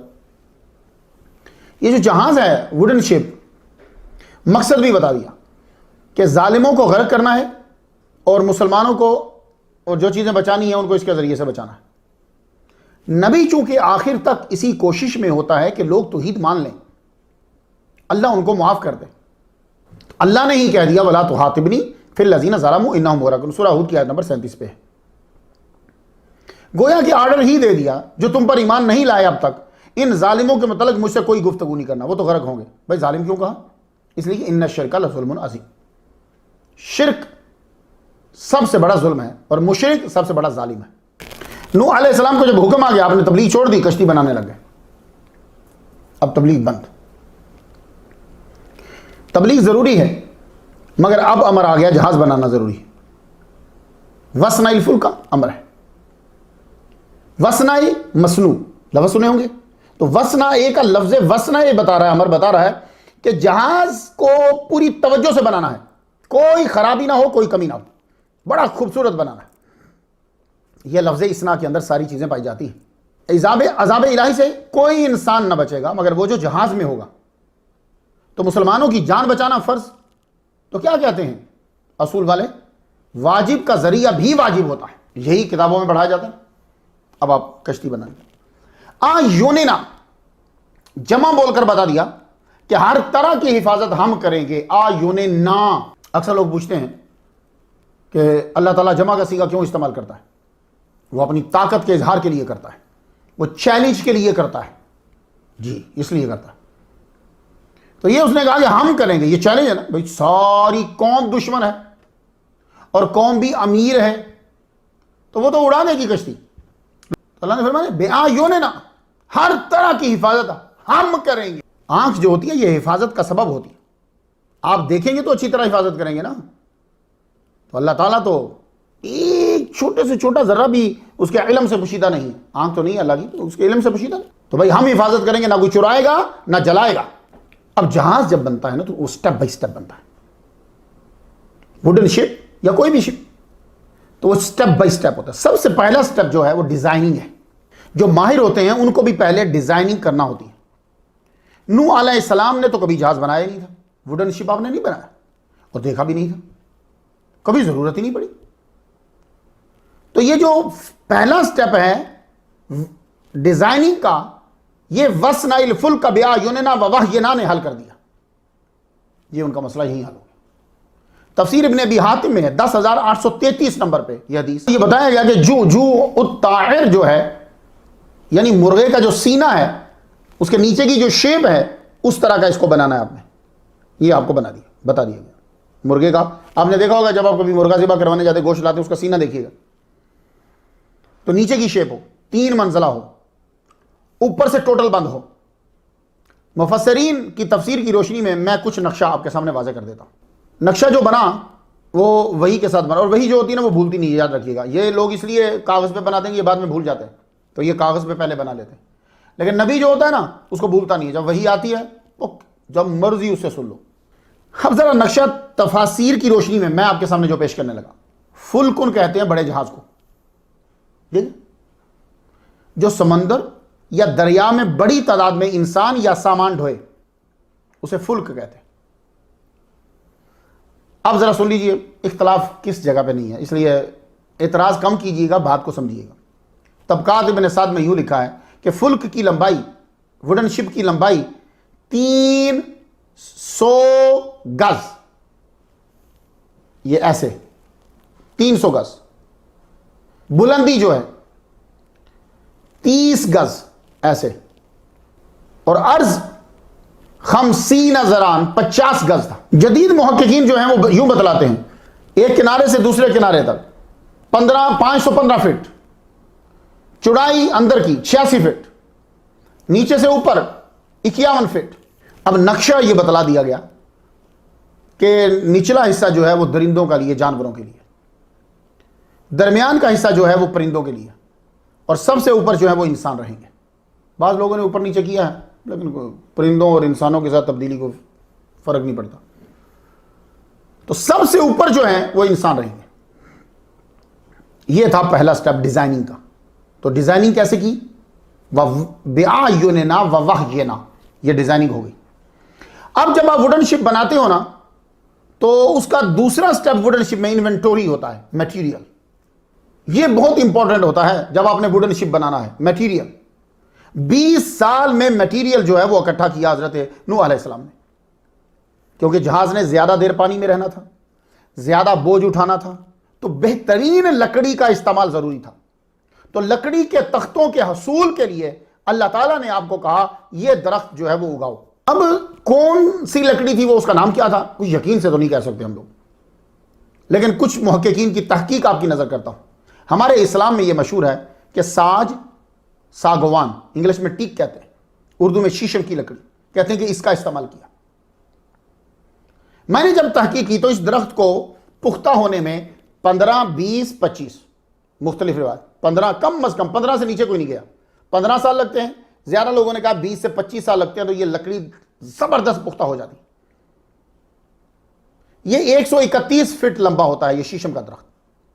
یہ مختلف ممالک میں مختلف کوالٹی کی ہوتی ہے یہ لکڑی۔ زیادہ تر اس لکڑی کا جو ملک ہے، جو زمین ہے، وہ انڈونیشیا، ہند، برما ہے، مگر اس سے ملتی جلتی لکڑی امریکہ میں بھی پائی جاتی ہے، افریقہ میں بھی ہے، چائنا میں بھی پائی جاتی ہے۔ تو ہمارے ہاں یہ ہے کہ اللہ تعالیٰ نے اس لکڑی کے درخت اگوائے آپ سے، وہ 20 سال میں جوان ہو گئے، جتنے چاہیے تھے فلک کے لیے، ووڈن شپ کے لیے جتنے چاہیے تھے وہ سب بڑھ گئے۔ یہ بھی ہو سکتا ہے کہ اگر کوئی آدمی ہے کہ جی میں نے تحقیق کی ہے یہ لکڑی تو ملتی ہے ہندوستان کے اندر، تو وہاں عراق میں کیسے چلی گئی؟ اور اللہ کے بندے تو تحقیق کر کب رہا ہے؟ ٹونی ٹونی میں کر رہا ہے، تو یہ بات کب کی ہو رہی ہے؟ تو پتہ نہیں کون کون سی چیزیں کہاں کہاں کی بدل گئی ہے۔ کہاں سمندر ہوتا تھا وہاں خشکی ہے، کہاں خشکی ہوتی تھی وہاں سمندر ہے، ادھر کے ادھر آ گئے، ادھر کے ادھر چلے گئے۔ حد ہو گئی ہے، تحقیق کر رہا ہے تو ٹونی ٹونی میں بات کر رہا ہے، تو کب کی؟ تو اللہ کی قدرت ہے، ہو سکتا ہے کہ یہ درخت پہلے وہاں ہوتا ہو پھر موو کر کے یہاں آ گیا ہو، تو اب اس کے لیے جو زمین ہے وہ یہاں کی مناسب ہو، موسم یہاں وہ ملتا ہو۔ ویسے بائبل کی ایک کتاب ہے جینیسس، اس کا باب 6 ہے اور نشان نمبر 14 ہے۔ Make yourself an ark of gopher wood, make room in the ark and cover it inside and outside. تو جینیسس کیا لکھتی ہے؟ وہ کہتی ہے کہ گوفر ووڈ ہے۔ بندہ پوچھے یہ گوفر ووڈ کا مطلب کیا ہے؟ یہ اس کا معنی ہمیں نہیں آتا، بہت پرانا لفظ ہے اور اس کا معنی ہمیں نہیں معلوم۔ اب یہ لکڑی کہیں دنیا میں ہے؟ تو کبھی یہ کہتے ہیں کہ گوفر ووڈ وہ لکڑی ہوتی ہے کہ جس کو لیمینیشن کیا ہو، یعنی لیمینیٹڈ ووڈ جو ہے۔ تو بائبل کو اگر پڑھا جائے تو ان کے مطابق یہ ہوگا کہ لکڑی عام تھی لیکن اس کو لیمینیشن کیا گیا، لیمینیٹ کیا گیا، اس کو کوئی اس کے اوپر بہت چیز جو ہے نا وہ لپیٹی گئی ہے۔ لیکن اللہ تعالیٰ قدرت رکھتا ہے، وہ اپنے نبی کے لیے اس چیز کو وہاں پیدا کرتے، پیدا تو اللہ نہیں کرنا نا۔ اب ہم کو میں مثال دیتا ہوں، اب آپ دیکھیے ادھر آپ لگائیے نیم کا درخت، ادھر ساتھ لگا دیے گنا، ٹھیک ہے؟ اب دونوں کو ایک ہی پانی، ایک ہی زمین، ایک ہی سورج، دونوں بڑے ہوں گے۔ نیم جو ہے اس کی پتے کو توڑیں یا اس کا جو پھل ہے اسے لیں، انتہائی کڑوا، اور یہی گنا جو ہے یہ میٹھا۔ تو اللہ کی قدرت ہے، جو مرضی کرتے ہیں۔ تو 20 سال میں یہ درخت مکمل ہوا، اس درخت کو کاٹا، اپنے تختے بنائے، سب سے پہلے کیل بنایا۔ یہ کیل اردو والا نہیں، یہ KEEL کیل ہے۔ یہ جو آپ ووڈن شپ دیکھتے ہیں اس کے بیچ میں یوں جا کے اوپر ہی جاتا ہے نا، آگے نشان بنا ہوتا ہے وہ نیچے، یہ کیل اس کو کہتے ہیں۔ یہ ریڑھ کی ہڈی کی طرح ہوتا ہے، جیسے آپ کی ریڑھ کی ہڈی ہے اس طرح جہاز میں کیل ہوتا ہے۔ تو وہ کیل دم سے لے کے آگے تک جاتا ہے۔ جتنا بڑا پانی کا جہاز ہوگا یہ اتنا ہی بڑا اور مضبوط ہوگا۔ 500 فٹ لمبے ووڈن شپ کا کیل بنانا کوئی آسان کام نہیں ہے بھائی، 100 سے زائد ہی کچھ فٹ تھا۔ اب اس کا کیل یعنی وہ جو ریڑھ کی ہڈی ہے وہ بڑی پاورفل ہونی چاہیے، تو آپ نے اس کو بنایا۔ اس کے بعد جب آپ کیل بنا لیتے ہیں تو پھر ہاؤ کی باری آتی ہے۔ سمجھ لیجیے کہ جیسے پسلی ہیں نا، پسلی ہیں، ربز ہیں، ایسے یہ بھی جہاز کی ربز ہیں، وہ جو ایسے آپ کو نظر آتی۔ اس مرحلے میں بہترین پھٹوں تختوں کی چنائی اور لگائی ہوتی ہے، یہ یاد رکھیے۔ اللہ تعالیٰ نے آپ کو تختے بنانے سکھا دی اور تختوں کو جوڑنے کے لیے کیلوں کا بھی بندوبست کر دیا، آپ کو سکھا دیا۔ جیسے داؤد علیہ السلام کو سکھایا تھا کہ کیسے زرہ بنانی ہے، آپ یوں لوہا پکڑتے تھے تو لوہا آپ کے ہاتھ میں پگھل جاتا تھا، تو آپ اپنے ہاتھوں سے زرہ بناتے تھے۔ وہ جو پرانی وار ہوتی تھی نا، وار میں جو پہنتا تھا وہ لوہے وہ بناتے تھے۔ تو ہو سکتا ہے کہ اللہ تعالیٰ نے نوح علیہ السلام کے لیے کوئی آسان راستہ بنا دیا ہو۔ اب آپ کہیں گے تو کیسے کہہ رہا ہے کہ وہ کیل ان کے پاس بڑی بڑی کیلیں ہوتی تھی، کیلوں کے ساتھ پھٹے جوڑتے تھے؟ میں قرآن کی آیت پڑھتا ہوں، سورۃ القمر آیت نمبر 13 سے میں پڑھتا ہوں۔ اس میں اشارہ ملے گا آپ کو، وَحَمَلْنَاهُ عَلَى ذَاتِ أَلْوَاحٍ وَدُسُرٍ۔ یہ ہے میرے پاس دلیل کہ ان کے پاس کیلیں تھیں۔ ہم نے نوح کو سوار کیا تختوں اور کیلوں والی کشتی پر۔ اس کا مطلب ہے کہ اس میں کیلیں تھیں۔ تو حضرت نوح علیہ السلام نے پھر یہ دیکھیے پہلے کیل بنایا، وہ بیچ میں ریڑھ کی ہڈی، اب اس کے اوپر یہ، چونکہ آپ کو بتایا گیا تھا کہ اس کا نیچلا جو ہے وہ مرغے کے سینے کے جیسا ہونا چاہیے، اب آپ اس کی یہ ہال بنانے لگے، ایسے یوں بہترین پھٹے۔ اور یہاں بڑی کاریگری اور مہارت کا استعمال ہونا ہوتا ہے یہاں، یہ یاد رکھیے۔ تو ووڈن شپ میں جو حصہ آپ کو نظر آتا ہے پانی میں رہتا ہے، پانی کا ہی سامنا کرتا ہے، اس کو سموتھ رکھنا ہوتا ہے۔ اللہ تعالیٰ نے، میں حیران ہوتا ہوں، یقین جانیے اللہ نے آپ کو کمال تکنیک سکھا دی۔ ملٹیپل لیئرز آف پلانکنگ، اس کا استعمال ہوا وہاں. اور ایک پلانکنگ جو ہے وہ 12 انچ موٹی ہوتی ہے. اور آپ پانی کے تھپیڑوں سے محفوظ رکھنے کے لیے کیا کیا کہ ڈائیاگنل لیئرز کا استعمال آپ نے کیا، ورنہ 6 ماہ کشتی رہ ہی نہیں سکتی، سنگل پھٹے پہ ٹوٹ جائے گی. تو ڈائیاگنل لیئرز کے تختے جو ہیں وہ آپ نے استعمال کیے. یہ ٹیکنیک 1992 میں نیول آرکیٹیکٹ نے استعمال کی تھی ووڈ شپ کے لیے. یہ جو میں آپ کو بتا رہا ہوں، نبی کا علم کتنا اونچا ہوتا ہے. اس لیے مسلمانوں قرآن مجید پڑھا کرو، تم لوگ سائنس کے پیچھے لگ جاتے ہو. یہ ڈائیاگنل لیئرز کی ٹیکنیک جو ہے 1992 میں یوز ہوئی ہے. نوح علیہ السلام نے کب کی یوز کی ہوئی ہے؟ معجزہ ہونا ہی تھا، خوبصورتی اور مضبوطی ضروری تھی، کیونکہ خالق کائنات گائیڈ کر رہا تھا. پانی کو اندر داخل ہونے سے بچانے کے لیے آج کل ہر جوڑ میں بڑی مہارت کے ساتھ کیا کرتے ہیں کہ کاٹن کی لیئر لیتے ہیں، ایک اس کو ایسے ایسے اندر ڈالتے ہیں، ایسے بڑی مہارت کے ساتھ. یا وہ آپ یہ نہ سمجھے کہ ہر بچہ اس میں نہ اس میں دیکھنا ہوتا ہے کہ کتنا فرق رکھنا ہے، تو بڑی مہارت کے ساتھ اس کو اندر ڈالتے ہیں. یہ بڑا ماہر آدمی یہ کام کرتا ہے. دکھنے میں آسان ہے لیکن ہے آسان نہیں. کھول تار لگا دی جاتی ہے، جسے تار کول ہم بول دیتے ہیں، وہ اس کے اوپر لگاتے ہیں. لیکن آج کل کیا کرتے ہیں؟ آج کل سیم کمپاؤنڈ اس کے اوپر لگاتے ہیں. اب ووڈن شپ کے لیے یہ بہت ضروری ہے کہ پانی اندر نہ جائے، تو جوڑوں کو کیسے بھریں گے آپ؟ تو اللہ تعالیٰ نے نوح علیہ السلام کو اس کا بھی سکھا دیا. ایک یہ ہے کہ خاص قسم کی گوند اللہ تعالیٰ نے ان کے لیے پیدا کر دی. اب وہ یا تو درختوں میں سے نکلتی تھی یا ان کو پہاڑوں میں سے مل گئی، یا کھول تار ہی تھی، جس کو تار کول کہتے ہیں آپ، وہی تھی. تو آپ نے اس کا بھی استعمال کیا. اتنی بڑی سفینہ بناتے ہوئے جب آپ کو دیکھتے کفار ہمارا تو مذاق اڑاتے. سورہ ہود کی آیت نمبر 38 پہ وَيَصْنَعُ الْفُلْكَ وَكُلَّمَا مَرَّ عَلَيْهِ مَلَأٌ مِّن قَوْمِهِ سَخِرُوا مِنْهُ. یہ جو کل ہے نا، کلما، یہ کل حرف دوامی ہے اور ما مصدریہ ہے. کلما، جب کبھی گزرتے قوم کے عمرا آپ کو جہاز بناتے ہوئے دیکھتے تو مذاق اڑاتے. نبوت چھوڑ دی، معاذ اللہ، نجاری شروع کر دی، اور وہ بھی نجاری کے بعد بھی فضول سی چیز بنا رہے ہو. قریب قریب تو سینکڑوں مائلز تک تو پانی ہی نہیں ہے. اتنا بڑا جہاز کہاں چلاؤ گے؟ پانی اس کے قریب نہیں ہے، اور تم اس کو جتنی بڑی بنا رہے ہو اس کو پانی کے قریب لے جا نہیں سکتے، تو کیوں بنا رہے ہو؟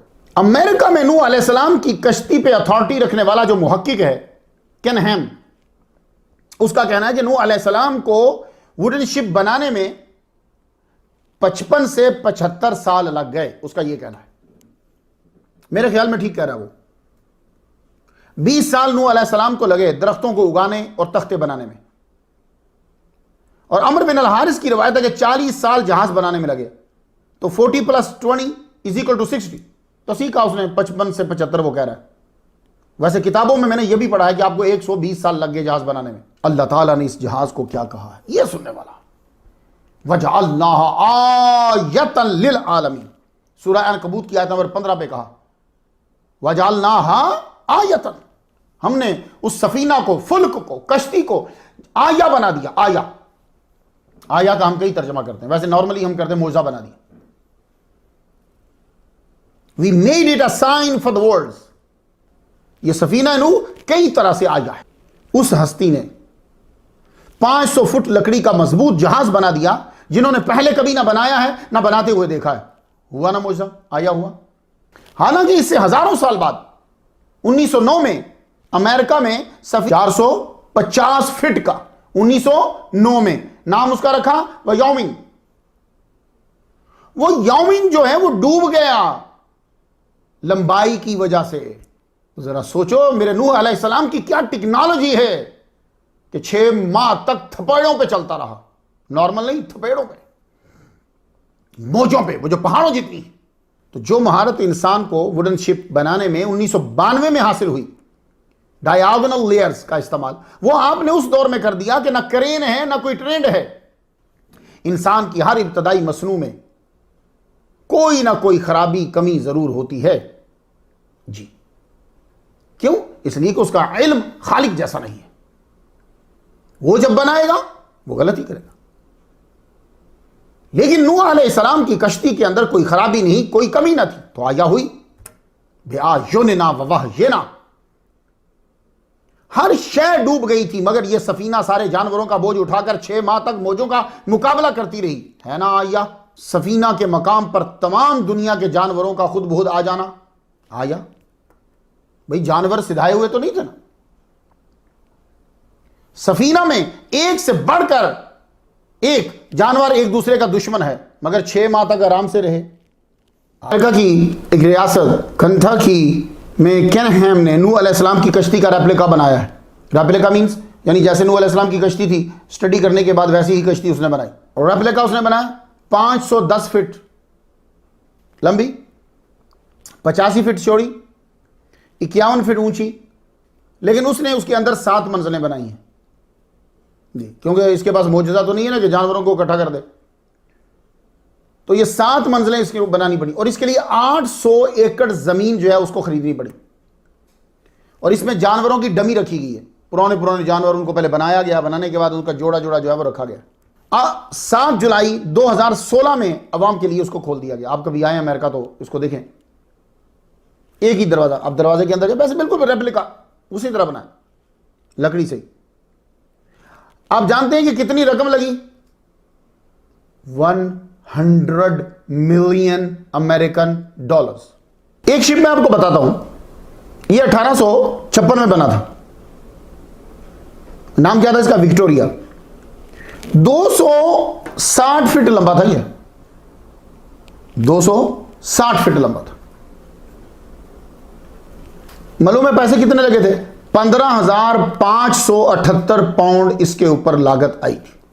تو یار وَجَعَلْنَاهَا آیا ہے نا آیا؟ تو نوح علیہ السلام نے 500 یا 515 فٹ بنایا جہاز، ووڈن شپ، جانور بھی زندہ تھے، ڈمی نہیں تھی، اور فری آیا ہوئی۔ آیا کا معنی عبرت بھی ہو سکتا ہے، آج بھی کشتی کا ذکر ہوتا ہے۔ اب تو ترکی کی گورنمنٹ خود کر رہی ہے، پہلے کچھ اور کر رہے تھے لوگ، اس کے پیسز آگے چیک کر رہے ہیں، آپ کو بتا رہے ہیں جی کشتی مل گئی، ہم نے ڈھونڈ لی ہے، لے لی ہے۔ کیونکہ عیسائیوں اور یہودیوں ان کا طریقہ یہ ہوتا ہے کہ یہ جو چیزیں ہوتی ہیں اس کو پھر لوگوں کے دماغوں میں بٹھانے کے لیے پھر ان کو سامنے لے کر آتے ہیں، وہ جتنا مرضی پیسہ ان کو لگانا پڑے۔ مسلمان تو خیر اپنی ہر چیز تباہ کر دیتے ہیں، شرک ہے، بدعت ہے، شرک ہے، بدعت ہے، شرک، وہ تباہ کرتے جاتے ہیں، دوسرے لوگ جو ہیں وہ ڈھونڈتے جاتے ہیں تاکہ وہ اپنے بندوں کے ایمان کو مضبوط کر سکیں اور اپنی کتاب کی بتائی ہوئی باتوں کو سمجھا سکیں۔ وہ چیزوں کو نکال کے لائیں گے اور ہمارے مسلمان ان چیزوں کو تباہ کر، شرک بدعت، اور اپنی امی جان کے گہنے رکھے ہوں گے وہ نہیں کریں گے، اور ابا جی کا گھوڑا بھی رکھا ہوگا، دادا جی کا اونٹ جو ہے وہ بھی رکھا ہوگا، وہ نہیں چلیں۔ تو یہ آیا ہے کشتی، اور اس نے بچنا تھا، اور اس نے جدید دور میں لوگوں کی نظروں میں آنا تھا، کیونکہ ترکناہا ہے، دنیا کو دکھانا تھا اللہ تعالیٰ کا شریک بنانے والوں، عبرت پکڑو، یہ ہے وہ کشتی، نظر آ گئی تمہیں؟ اس کو ظاہر ہونا تھا، وہ بتانا تھا دنیا والے، دیکھو ہم نے چند غربا کو بچا لیا تھا، غریب تھے۔ تم تو کہتے ہو نا کہ جناب ہم ٹکٹ نہیں لے سکتے، او بھائی وہ لوگ اتنا بڑا جہاز اللہ نے بنوا کے دے دیا ان کو، ٹکٹ کی بات ہی چھوڑو۔ مسلمانوں تم اللہ رسول کو مانو تو صحیح، جن کے پاس دولت تھی، امراء تھے، وہ مر گئے، اور جن کے پاس کچھ نہیں تھا، کپڑے بھی پورے نہیں تھے، روٹی بھی نہیں پوری کھا سکتے تھے 3 ٹائم کی، ان کو جہاز دے دیا، اور وہ جہاز جو کسی کے پاس نہیں ہے۔ مسلمانوں بس اللہ اور اس کا رسول، یہ آیا ہے تمہارے لیے۔ آج بھی کشتی، اگر اس پہ آج گفتگو ہو رہی ہے، BBC گفتگو کر رہا ہے، ترکی کی گورنمنٹ گفتگو کر رہی ہے، کاربن ڈیٹنگ ہو رہی ہے، اس پر بیانات آ رہے ہیں، تو پھر وقت ہے تمہارے پاس، پلٹ آؤ، اللہ کی بات مانو۔ اتنے بڑے طوفان کے وقت خود کشتی کا ہونا بھی تو معجزہ ہے بھائی، اور کسی کے پاس بھی جہاز نہ تھا، جبکہ وہ نوح علیہ السلام سے زیادہ مالی اور افرادی قوت رکھتے تھے۔ ادھر جہاز مکمل ہوا، آپ کی عمر 950 سال ہو چکی، ذرا غور سے سنیں، آپ نے 950 سال تبلیغ نہیں کی، 950 سال قوم میں رہے ہیں، اس کے بعد طوفان آیا ہے۔ اب آیت ذرا سنو اور غور سے سنو، سورۃ العنکبوت آیت نمبر 14 سے، وَلَقَدْ أَرْسَلْنَا نُوحًا إِلَىٰ قَوْمِهِ فَلَبِثَ فِيهِمْ أَلْفَ سَنَةٍ إِلَّا 50 عَامًا. ہم نے نوح علیہ السلام کو ان کی قوم کی طرف رسول بنا کر بھیجا، وہ ان میں 950 سال رہے. فَأَخَذَهُمُ الطُّوفَانُ، یہ فا تاکید کے لیے اگر ہو تو پھر ان کو پکڑ لیا طوفان نے، اس قوم کو طوفان نے. فَأَخَذَ، تو 950 کے بعد طوفان آ گیا. وَهُمْ ظَالِمُونَ، ریزن بتا دی کہ وہ لوگ شرک کرنے والے تھے، ظالم تھے. تو 950 سال رہے، پھر طوفان آ گیا. اس میں نہ یہ ہے کہ آپ نے تبلیغ 950 سال کی، اور نہ یہ واضح ہے کہ آپ 950 سال کے بعد وصال فرما گئے. جس نے لکھا کہ طوفان کے وقت آپ 600 سال کے تھے، تسامو ہے. جہاز کے مکمل ہوتے ہی جبرائیل علیہ السلام نے کہا کہ طوفان فلڈ کا وقت قریب آ گیا ہے، آپ تیاری شروع کر دیں. جب آپ کو اطلاع ملے کہ تنور میں سے، جس کو ہم تندور بولتے ہیں، تنور میں سے پانی نکل آیا، تو آپ نے کشتی کی طرف اپنے سارے بندوں کو لے کے چلے جانا ہے. اس وقت آپ کو کشتی کے پاس ہونا چاہیے جب صرف تنور سے پانی نکلے. یہ پہلی نشانی تھی، سٹارٹ تھا. قرآن مجید نے یوں فرمایا سورہ ہود کی آیت نمبر 40 سے، حَتَّى إِذَا جَاءَ أَمْرُنَا وَفَارَتِ النُّورُ قُلْ نَحْمِلْ فِيهَا مِنْ كُلِّ زَوْجَيْنِ اثْنَيْنِ وَأَهْلَكَ. یہاں تک کہ جب ہمارا حکم آیا اور تنور ابلا، ہم نے فرمایا سوار کر لیجئے ہر جنس میں سے ایک جوڑا، یعنی نر و مادہ، اور اپنی مسلمان فیملی اور جو مومن ہے. تو وہ لوگ جو دوپہر سے پہلے کچھ روٹیاں لگا رہے تھے تنور میں، تو تنور کوئی بڑا ہوگا جہاں سارے آگے روٹیاں لگاتے ہوں گے. اب آپ اپنے تنور کو مت سوچیے گا جہاں صرف ایک بندہ روٹی لگا سکتا ہے، تنور ہوگا. تو اس تنور میں سے پانی ایک دم سے نکلا، تو پانی وہاں سے نکلنا تھا، تو کہتے ہیں کہ یہ تنور جو ہے اب مسجد کوفہ کے اندر ہے. لوگ بڑے حیران ہوئے، آگ بجھ گئی. اب یہ تنور میں سے کیوں نکالا گیا؟ اس لیے کہ تنور میں لوگ جمع ہوتے تھے، وہیں روٹیاں لگتی تھی، ساری اکثریت وہاں ہوتی تھی، تو بات نے پھیلنا تھا. تنور میں سے پانی نکلا تو بات پھیل گئی، ہوا کے دوش پہ اڑتی ہوئی نوح علیہ السلام کے کانوں تک پہنچی.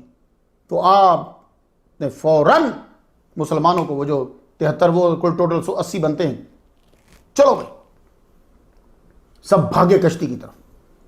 آپ نے سب کو اندر بٹھا دیا. اب یہ پہلا ہے. اب یہ نہ کیجیے کہ اسی وقت ہی زمین بھر گئی، اسی وقت ہی آسمان بھر گیا، اس کو بھی ٹائم لگا ہے. اب وہ نکلا، اب پانی، اب یہ وہاں پہنچے، جانور جو ہے وہ آنے لگے. 73 بندے حضرت شیس علیہ السلام کی اولاد سے، غریب مالی طور پر. 7 بندے آپ کی فیملی کے، آپ خود، آپ کے 3 بیٹے سام، حام، یافس، اور ان کی 3 بیویاں، ٹوٹل ہوئے 80. تاریخ الرسل والملوک کتاب کا نام ہے، آپ کی لائبریری میں یہ لازمی ہونی چاہیے.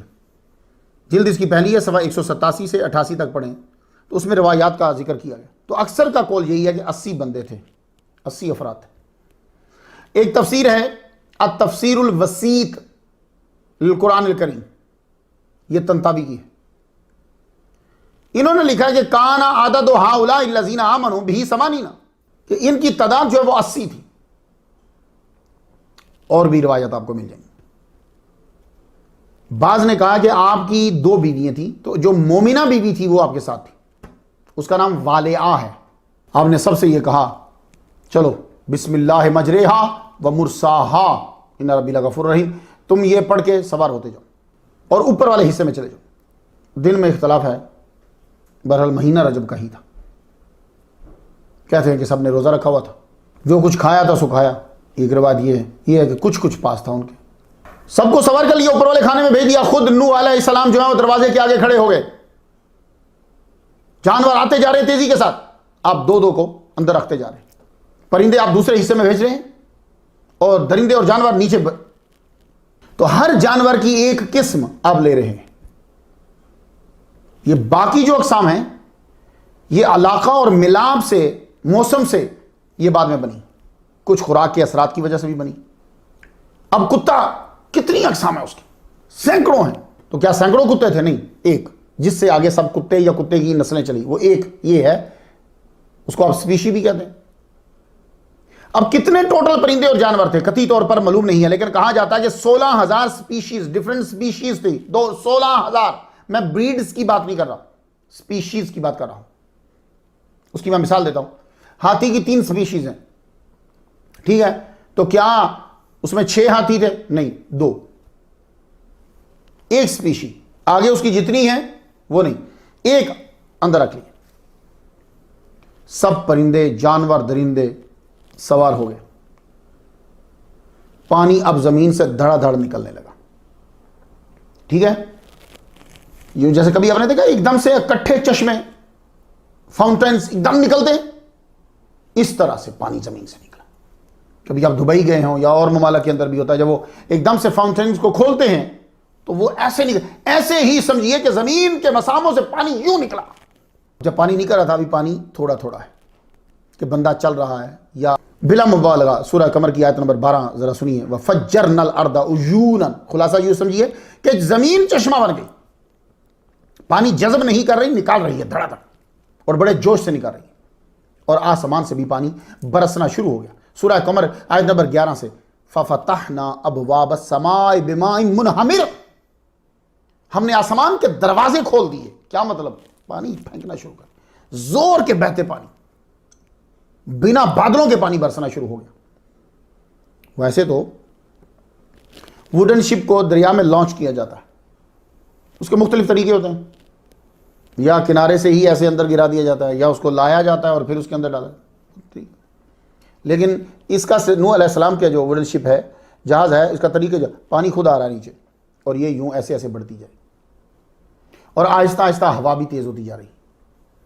آپ کو معلوم تھا کہ یہ پانی کم نہیں ہوگا، یہ بڑھے گا، مگر کفار اسے معمول کی بارش سمجھ رہے تھے، معمول کا پانی سمجھ رہے تھے، اس لیے وہ گھروں کے اندر ہی ہیں، ادھر ادھر بھاگ رہے ہیں، ڈوبتے جا رہے ہیں۔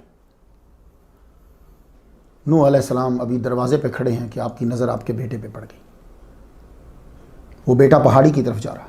سورہ ہود آیت نمبر 42 سے میں پڑھنا چاہتا ہوں، وَنَادَى نُوحٌ ابْنَهُ وَكَانَ فِي مَعْزِلٍ یَا بُنَيَّ ارْكَب مَعَنَا، نوح علیہ السلام نے اپنے بیٹے کو پکارا، وہ دور تھا، اے میرے بچے ہمارے ساتھ سوار ہو جا، بارش رکنے والی نہیں ہے، میرا جہاز ہی پانی سے بچا سکتا ہے۔ آگے سے بیٹے نے کہا ساوی الی جبل یعصمنی من الماء، میں کسی پہاڑ کی پناہ لیتا ہوں، وہ مجھے پانی سے بچا لے گا۔ آپ نے فرمایا لا قال لا عاصم اليوم من امر اللہ الا من رحم، سورہ ہود آیت 43 سے، آج اللہ کے عذاب سے کوئی بچانے والا نہیں ہے مگر یہ ہے کہ جس میں وہ رحم کر دے۔ آجا میری کشتی میں آجا۔ پانی بڑھتا جا رہا ہے، بیٹا کشتی کی طرف آنے کے بجائے پہاڑ کی طرف جا رہا ہے۔ اچانک ہوا تیز ہو گئی، پانی تیز ہو گیا۔ آپ نے اللہ سے عرض کی، اللہ میرا بچہ بچا لے، تو نے وعدہ کیا ہے کہ اہل کو بچائے گا، یہ بھی تو اہل ہے میری فیملی سے۔ اللہ تعالیٰ نے فرمایا انہ لیس من اہلک، یہ تیری فیملی نہیں ہے، یہ تیری فیملی سے نہیں ہے۔ خود ہی وجہ بھی بتلا دی، انہ عمل غیر صالح، اس کے اعمال صالح نہیں ہیں، اور سفارش کرنے سے روک دیا، بات نہیں کرنی۔ آپ کی جو بیوی تھی نا، وہ قابیل کی اولاد سے تھی، اور یہ اس کا بیٹا، وہ بھی مر گئی، ڈوب گئی، یہ بھی۔ کیوں؟ اس لیے کہ یہ نبی کے ساتھ نہیں رہتے تھے، نبی کے دشمنوں کے ساتھ رہتے تھے۔ ان کی نحوست اتنی ہوئی کہ حالانکہ مشکل کے وقت بیٹا باپ کی بات مان لیتا ہے، لیکن نبی کے گستاخوں کے ساتھ مسلسل رہنے کی نحوست یہ ہے کہ نبی کی بات ہی نہیں مان رہے، مشکل میں بھی نہیں مان رہے۔ نوح علیہ السلام کو جب اللہ تعالیٰ نے یہ کہا، آپ نے فوراً توبہ کی، اور آپ نے دروازہ کشتی کا، جہاز کا بند کر لیا۔ اندر سے وہ بند ہوتا تھا جیسے ہوائی جہاز کا ہوتا، بند کر لیا۔ ایک تیز موج آئی، لڑکے کو ڈبو گئی۔ سوال یہ ہے کہ یہ جب جان جا رہی ہو، دشمنی بھول جاتی ہے، دشمنی بھول کر جان بچائی جاتی ہے۔ جب پانی زمین و آسمان سے جمع ہو رہا تھا تو بھاگ کر کشتی میں زبردستی گھس جاتے، مگر کوئی بھی جان بچانے کے لیے کشتی کی طرف نہیں گیا، جہاز کی طرف نہیں گیا۔ اب دیکھو، بس میں جگہ نہیں ہوتی پھر بھی زبردستی چلے جاتے، ہمیں جانا ہے، تو بھائی یہ سارے کفار جو ہیں وہ زبردستی کشتی میں گھس جاتے نہیں۔ اس کی کئی وجوہات ہو سکتی، ان سب نے اس بارش کو عام بارش سمجھا جو بند ہو جائے گی۔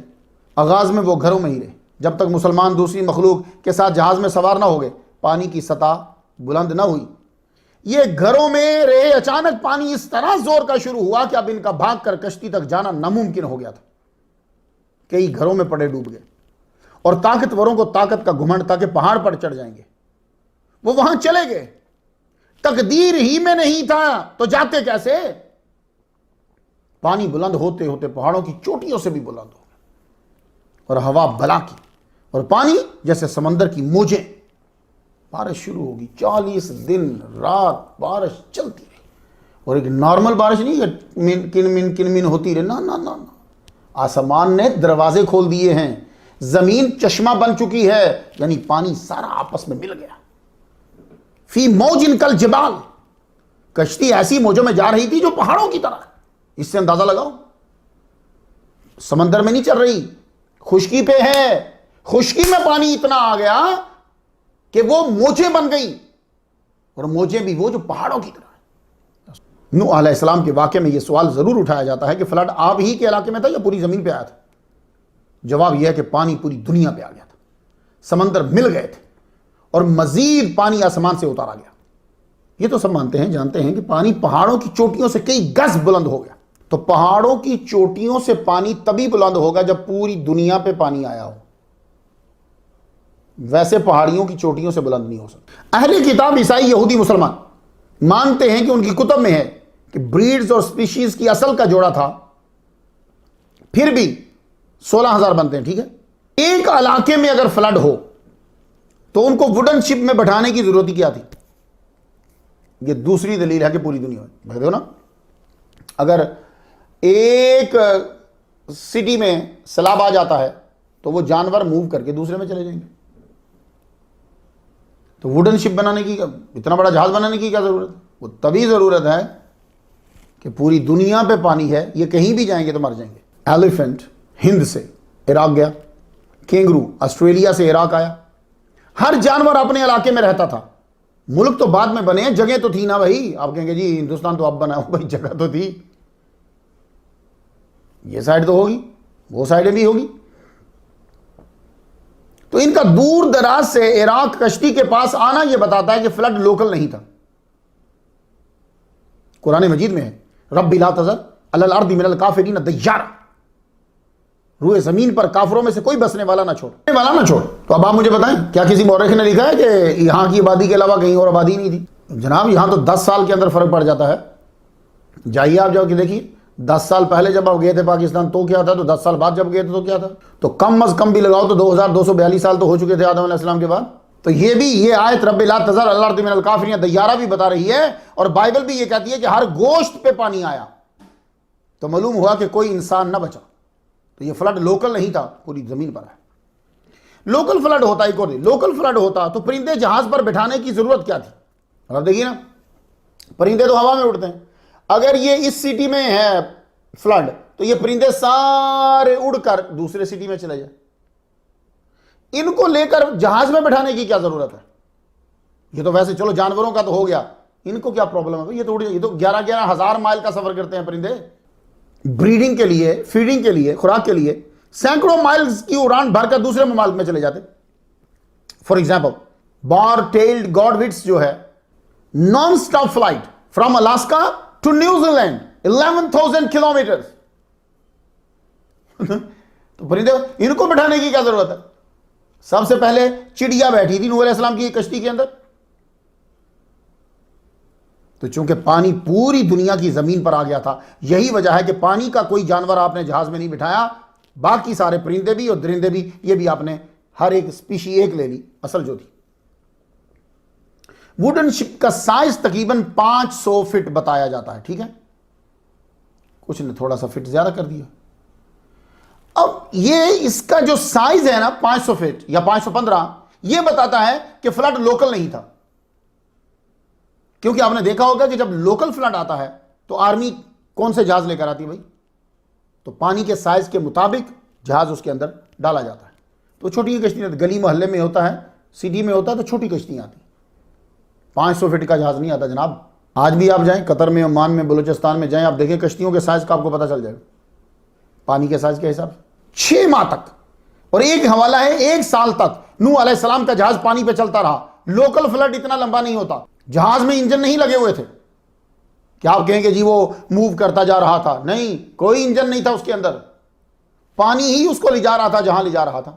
پاکستان سے جدہ جاتا ہے جہاز تو سمندر کے ذریعے سے جاتا ہے، اس میں انجن لگے ہوتے ہیں، یا کئی ہیں کہ ان کو ہوا لے کر جاتی ہے. یہ صرف پانی میں اٹھنے والی موجوں سے چل رہا تھا. نوح علیہ السلام کا جہاز پانی کے رحم و کرم پہ تھا. قدیم تواریخ کا مطالعہ کریں تو ملتا ہے کہ کوئی بڑا طوفان سیلاب آیا ہے.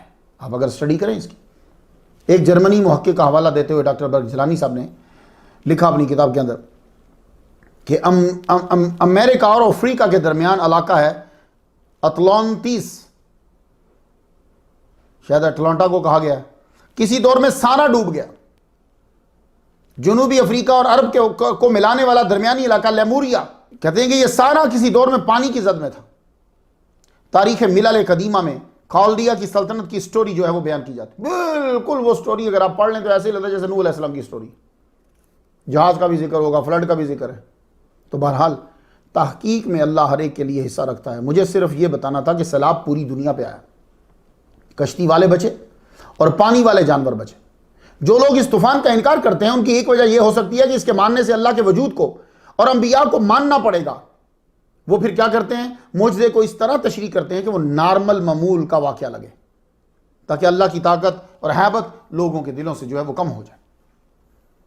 نوح علیہ السلام کا جہاز 6 ماہ چلتا رہا. 80 بندوں کی خوراک، 1400 یا 16,000 کائنڈز جانوروں کی خوراک کہاں سے لیتے رہے جناب؟ اب یہ سوال اٹھتا،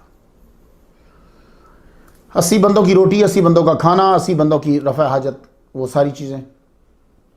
اور وہ جو جانور تھے وہ جانور 1400 تھے یا 16,000 تھے. یہ میں کم از کم کی تعداد آپ کو بتا رہا ہوں، 26,000 تک جاتی ہے.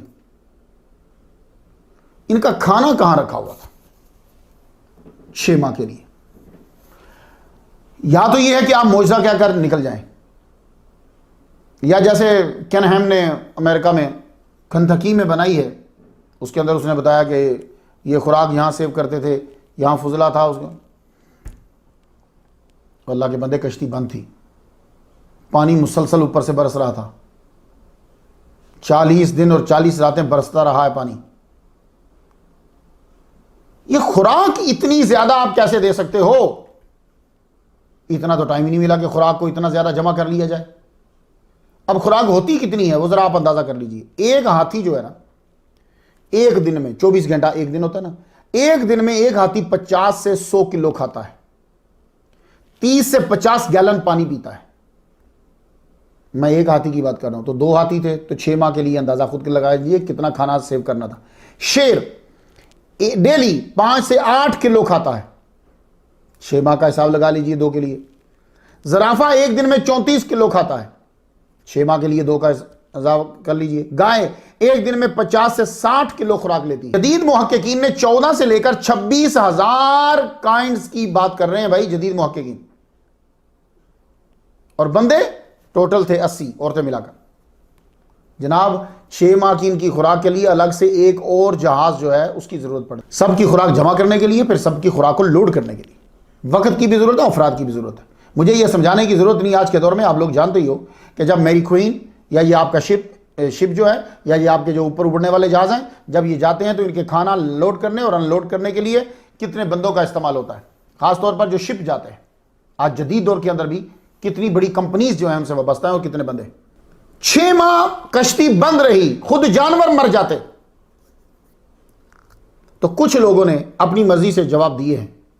ٹھیک ہے، میں آپ کو بتاتا ہوں کہ عقل کے قریب کیا جواب ہے.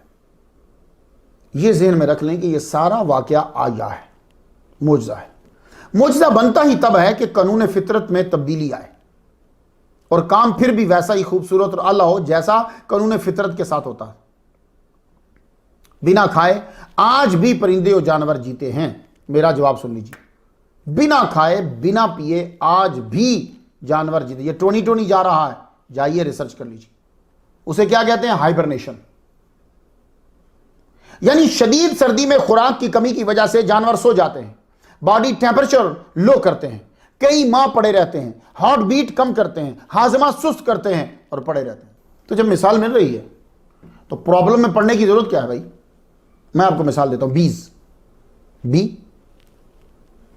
مکھی، when the males and workers die off in the fall, the queen finds a safe warm place to hide in till the spring. وہ سارے مر جاتے ہیں نا تو ان کے اندر پڑی رہتی ہے. دودھ پلانے والے کئی جانور شدید سردی میں لمبے پیریڈ کے لیے بنا کھائے پیے سو جاتے ہیں. مثلا وڈ چک، ہیج ہاگ، سارا ونٹر کھائے پیے بنا یہ پڑے رہتے ہیں. اور ریچھ کے بارے میں تو بتانے کی ضرورت نہیں، وہ تو سب کو زبانی یاد ہوگا. یہ برفانی ریچھ جو ہوتا ہے کیسے خوراک کو ایک دفعہ جمع کر لیتے ہیں اس کے بعد پڑے رہتے ہیں کیونکہ برف اتنی زیادہ ہے. تو جہاز میں بھی نوح علیہ السلام کے جہاز میں بھی کچھ ایسی صورتحال تھی ووڈن شپ کے اندر. یہ جہاز کا واقعہ آیا ہے. اب آپ دیکھیے، پہلی بات تو یہ دیکھیے کہ سارے جانور پوری دنیا کے مل کر کشتی میں آ گئے. بھائی ان کو کس نے بتایا ہے کہ آپ نے عراق جانا ہے؟ اور وہ جانور صرف یہ نہیں ہے کہ آپ سمجھ لو کہ سدھائے ہوئے جانور ہیں. بھائی ان کے اندر دوسرے جانور، نوح علیہ السلام نے کبھی نہیں رکھے یہ جانور، یہ سدھائے ہوئے نہیں ہیں.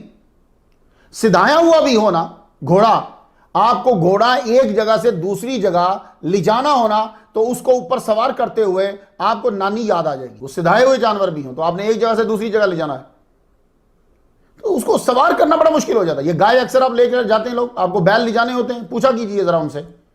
یہ گائے اور بیل جو ہے وہ گاؤں سے شہر تک لاتے ہوئے آپ کو کتنی پرابلم ہو رہی ہے. تو میرا پہلا یہ معجزہ ہے، یہ آیا ہے کہ سارے جانور آرام سے کشتی کے آگے آگے لائن لگا کے کھڑے ہو گئے انسانوں کی طرح. بلکہ انسان بھی اسی طرح سے نہیں بیٹھتے، آگے کھڑے ہو گئے.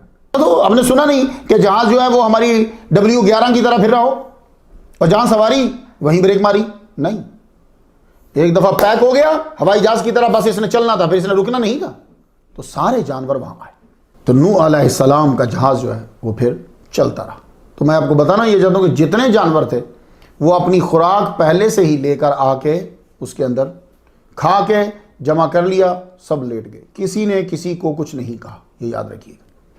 ورنہ وہ بند کشتی تھی، انہی کے فضلے کی سمیل اتنا اٹھنا تھا، اوپر والوں کی بھی زندگی اجیرن ہو جانی تھی.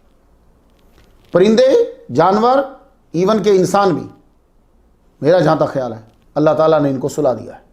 کوئی ضرورت نہیں ہے اٹھو گے تو تمہیں ضرورت پڑے گی کھانے پینے کی. سب کے سب جہاز 6 ماہ بنا حادثے کے چلتا رہا. تمام مسافر صحیح سالم زمین پر اترے، کیونکہ جس طرح سفینہ نوح کے بننے میں اللہ کی حفاظت تھی اسی طرح اس کے چلنے میں بھی اللہ تعالیٰ حفاظت فرما رہا تھا. یہ یاد رکھیے. سورۃ القمر کی آیت نمبر 14 سے تجری بِأَعْیُنِنَا، سیلنگ انڈر اور آبزرویشن، اس کا چلنا بھی ہماری آبزرویشن، اللہ دیکھ رہا ہے. یہاں ایک بات کرنا چاہوں گا، اوج بن عنق کی، اوج بھی اسے پڑھتے ہیں. کہا جاتا ہے کہ یہ کشتی میں نہیں تھا پھر بھی بچ گیا. ابن کثیر نے لکھا ہے کہ یہ مسلمان نہیں تھا. نوح علیہ السلام کی کشتی کا مذاق اڑاتا تھا. نوح یہ کیا ڈبیا بنا رہے ہو؟ کافی مفسرین نے اس کا تذکرہ کیا ہے.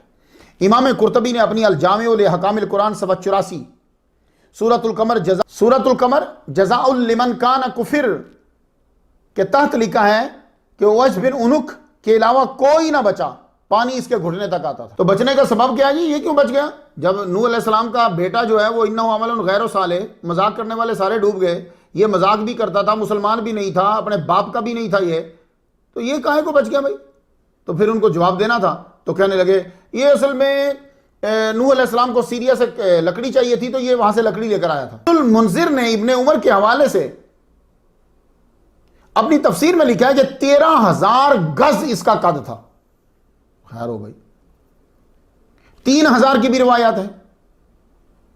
کتابوں میں یہ بھی تحریر ہے کہ یہ مچھلی یوں جھک کے سمندر کی تہہ سے پکڑ لیتا تھا. اب یہ بھی جھوٹ ہے. سمندر کی گہرائی ذرا دیکھیے گی. سمندر کی تہہ سے مچھلی کو پکڑتا تھا، یوں بلند کرتا تھا، سورج کی ٹکیا کے آگے رکھتا تھا تو بھون کے کھا جاتا تھا. قد کتنا تھا؟ 13,000 گز. مرا کب جی؟ موسیٰ علیہ السلام نے اس کو مارا. نوح علیہ السلام سے چلا، موسیٰ علیہ السلام نے مارا. 13,000 گز اس کا قد تھا. کہا جاتا ہے کہ یہ اسرائیلیات سے ایک ہے اور انہی کا گھڑا ہوا تحفہ ہے. تو میں اس لیے آپ کو کہہ رہا ہوں کہ تاریخ طبری میں، قرطبی نے، یہ ساری کتابوں میں، تفسیروں میں لکھا ہوا سب ملے گا. آپ نے اس کو دیکھنا ہے کیونکہ وہ لوگ تو سب جمع کر دیتے تھے کہ بھائی یہ کہہ رہے ہیں، یہ کہہ رہے ہیں، یہ کہہ رہے ہیں. اب آپ دیکھو، سوچو تو آپ جب بازار میں مال میں جاتے ہو تو سارا سامان لے آتے ہو؟ بتائیے نا مجھے.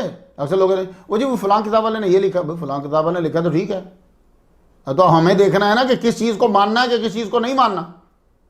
لکھا ہوا تو سب کچھ لکھا ہوا ہے.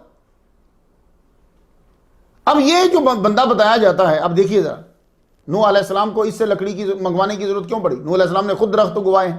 جب آپ کے پاس روایت ہے تو ادھر جانے کی ضرورت کیا ہے؟ تو واقعہ بنانے والوں کو شاید آسمانی درجہ حرارت کا نہیں پتا تھا. جس نے سٹوری بنائی نا، پرانے زمانے میں سائنس نے اتنی ترقی نہیں کی تھی، اس نے سٹوری بنا دی. کیوں؟ اس نے کہا کہ بھائی وہ یہاں سے مچھلی پکڑتا تھا اور ایسے سورج کے سامنے رکھتا تھا، ٹکیا کے سامنے، تو بھون لیتا. پہلی بات تو یہ ہے کہ یہ اتنی بڑی چیز ہے، ادھر تمہیں درجہ حرارت سورج کا پتا ہے تمہیں؟ ایک غلطی. دوسری غلطی یہ کہ ہے تو یہ انسان ہی نا. اب آپ جب اوپر جاتے ہیں تو ایسی ایسی جگہ بھی آتی ہیں کہ جہاں بالکل آگ ہے، اور ایسی جگہ بھی آتی ہے کہ جہاں بالکل ٹھنڈ ہے. تو ہے تو یہ انسان نا. تو یہ اس ٹھنڈ سے بھی گزر جاتا تھا، اس حرارت سے بھی گزر جاتا تھا، اور ہے کافر. مچھلی تو بعد میں سورج تک جائے گی، پہلے اس کا جسم جم جائے گا یا جل جائے گا. اب جو قد کی لمبائی بتائی جاتی، بتائیے 3000 گز، بعض نے کہا 13000 گز. اس سے بھی غلط ہوا. وہ کیسے؟ مسلم شریف کتاب الجنہ میں ہے. میں پوری حدیث نہیں بیان کر رہا. حدیث کا شروع یہ ہے کہ خلق اللہ آدم علی صورتہ طولہ 60 ذراعا. آخری جملہ یہ ہے کہ فلم یازل الخلق ینقص بعدہ طلعان. خلاصہ اس کا یہ بنتا ہے کہ آدم کو اللہ تعالیٰ نے اس کی صورت پہ پیدا کیا، قد کی لمبائی 60 ہاتھ، اور اس کے بعد اب تک مسلسل جو ہے وہ کمی آ رہی ہے. یہ مسلم شریف میں 60 ہاتھ، اس کے بعد مسلسل کمی آ رہی ہے. ٹھیک ہے، تو اگر کمی آ رہی ہے تو یہ کس طرح 3000 یا 13000 گز لمبا رہا؟ اور یہ نص ہے کہ کشتی کے علاوہ سب مر گئے. ثم اغرقنا بعد الباقین، سورہ شعراء آیت نمبر 120 سے. ثم اغرقنا بعد الباقین، then we drown thereafter the remaining ones. سب مار دیے.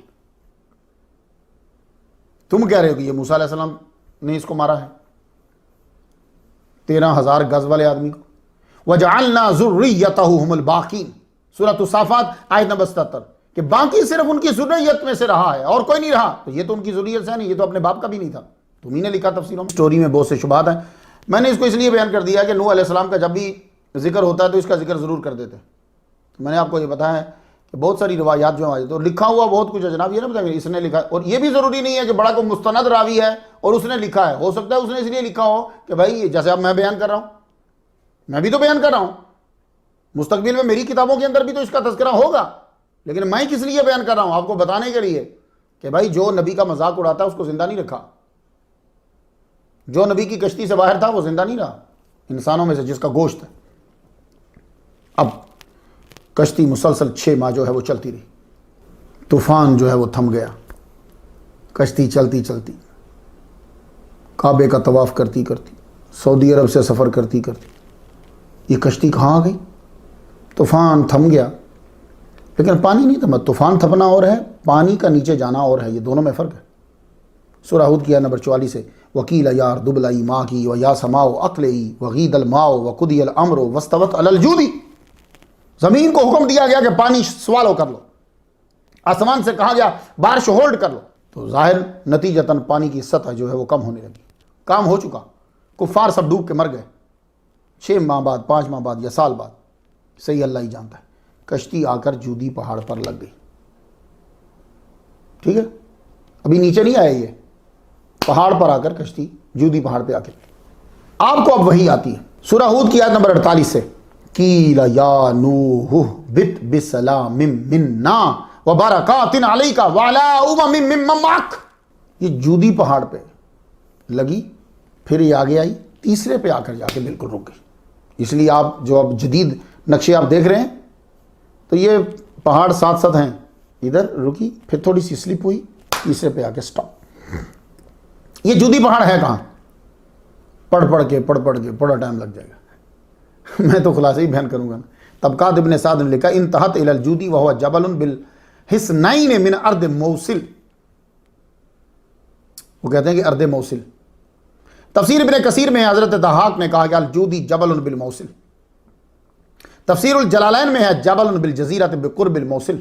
تاریخ الامت المسلمہ کہتے ہیں کہ الی جانب دجلہ عند الموصل لأن فیہ شجرہ من البلوط وإلی جوارہ قریۃ ثمانین. یہ موصل، تو موصل جو ہے اس کے پاس جودی پہاڑ، وہیں قریۃ ثمانین ہے، اس لیے کہتے ہیں کہ وہیں کشتی آ کر لگی. یہ 3 اکٹھے پہاڑ ہیں. آج کل جمہوریہ ترکیہ میں آتے ہیں. بنو عباس کے دور تک یہ واضح آثار تھے اور لوگ یہاں جاتے تھے. تیسرے پہاڑ پر جا کر فلکے نو ٹھہر گئے. آپ نے دروازہ کھولا، روشنی چہرہ انور پر پڑی، آپ روتے ہوئے سجدے میں گر گئے. بہت عبادت کی، چونکہ آپ بلندی پہ تھے. زمین کی صورتحال کیا ہے یہ جاننے کے لیے آپ نے کوے کو بھیجا. بلندی پہ تھا نا، اب زمین پہ نہیں آئے. آپ سمجھ رہے ہیں کہ وہ کشتی کنارے پہ رکی تھی، نہیں، یہ پہاڑ پہ رکی ہے. پانی تو سوکھ گیا. اب زمین کی کیا صورتحال ہے آپ نے یہ جاننے کے لیے کوے کو بھیجا. لباب التاویل فی معانی التنزیل ہود 46 آیت کے تحت لکھا ہے کہ آپ نے کوے کو بھیجا. معلوم کراؤ زمین کی حالت کیا. اس نے کوئی مردار پا لیا ہوگا وہ واپس نہ آیا.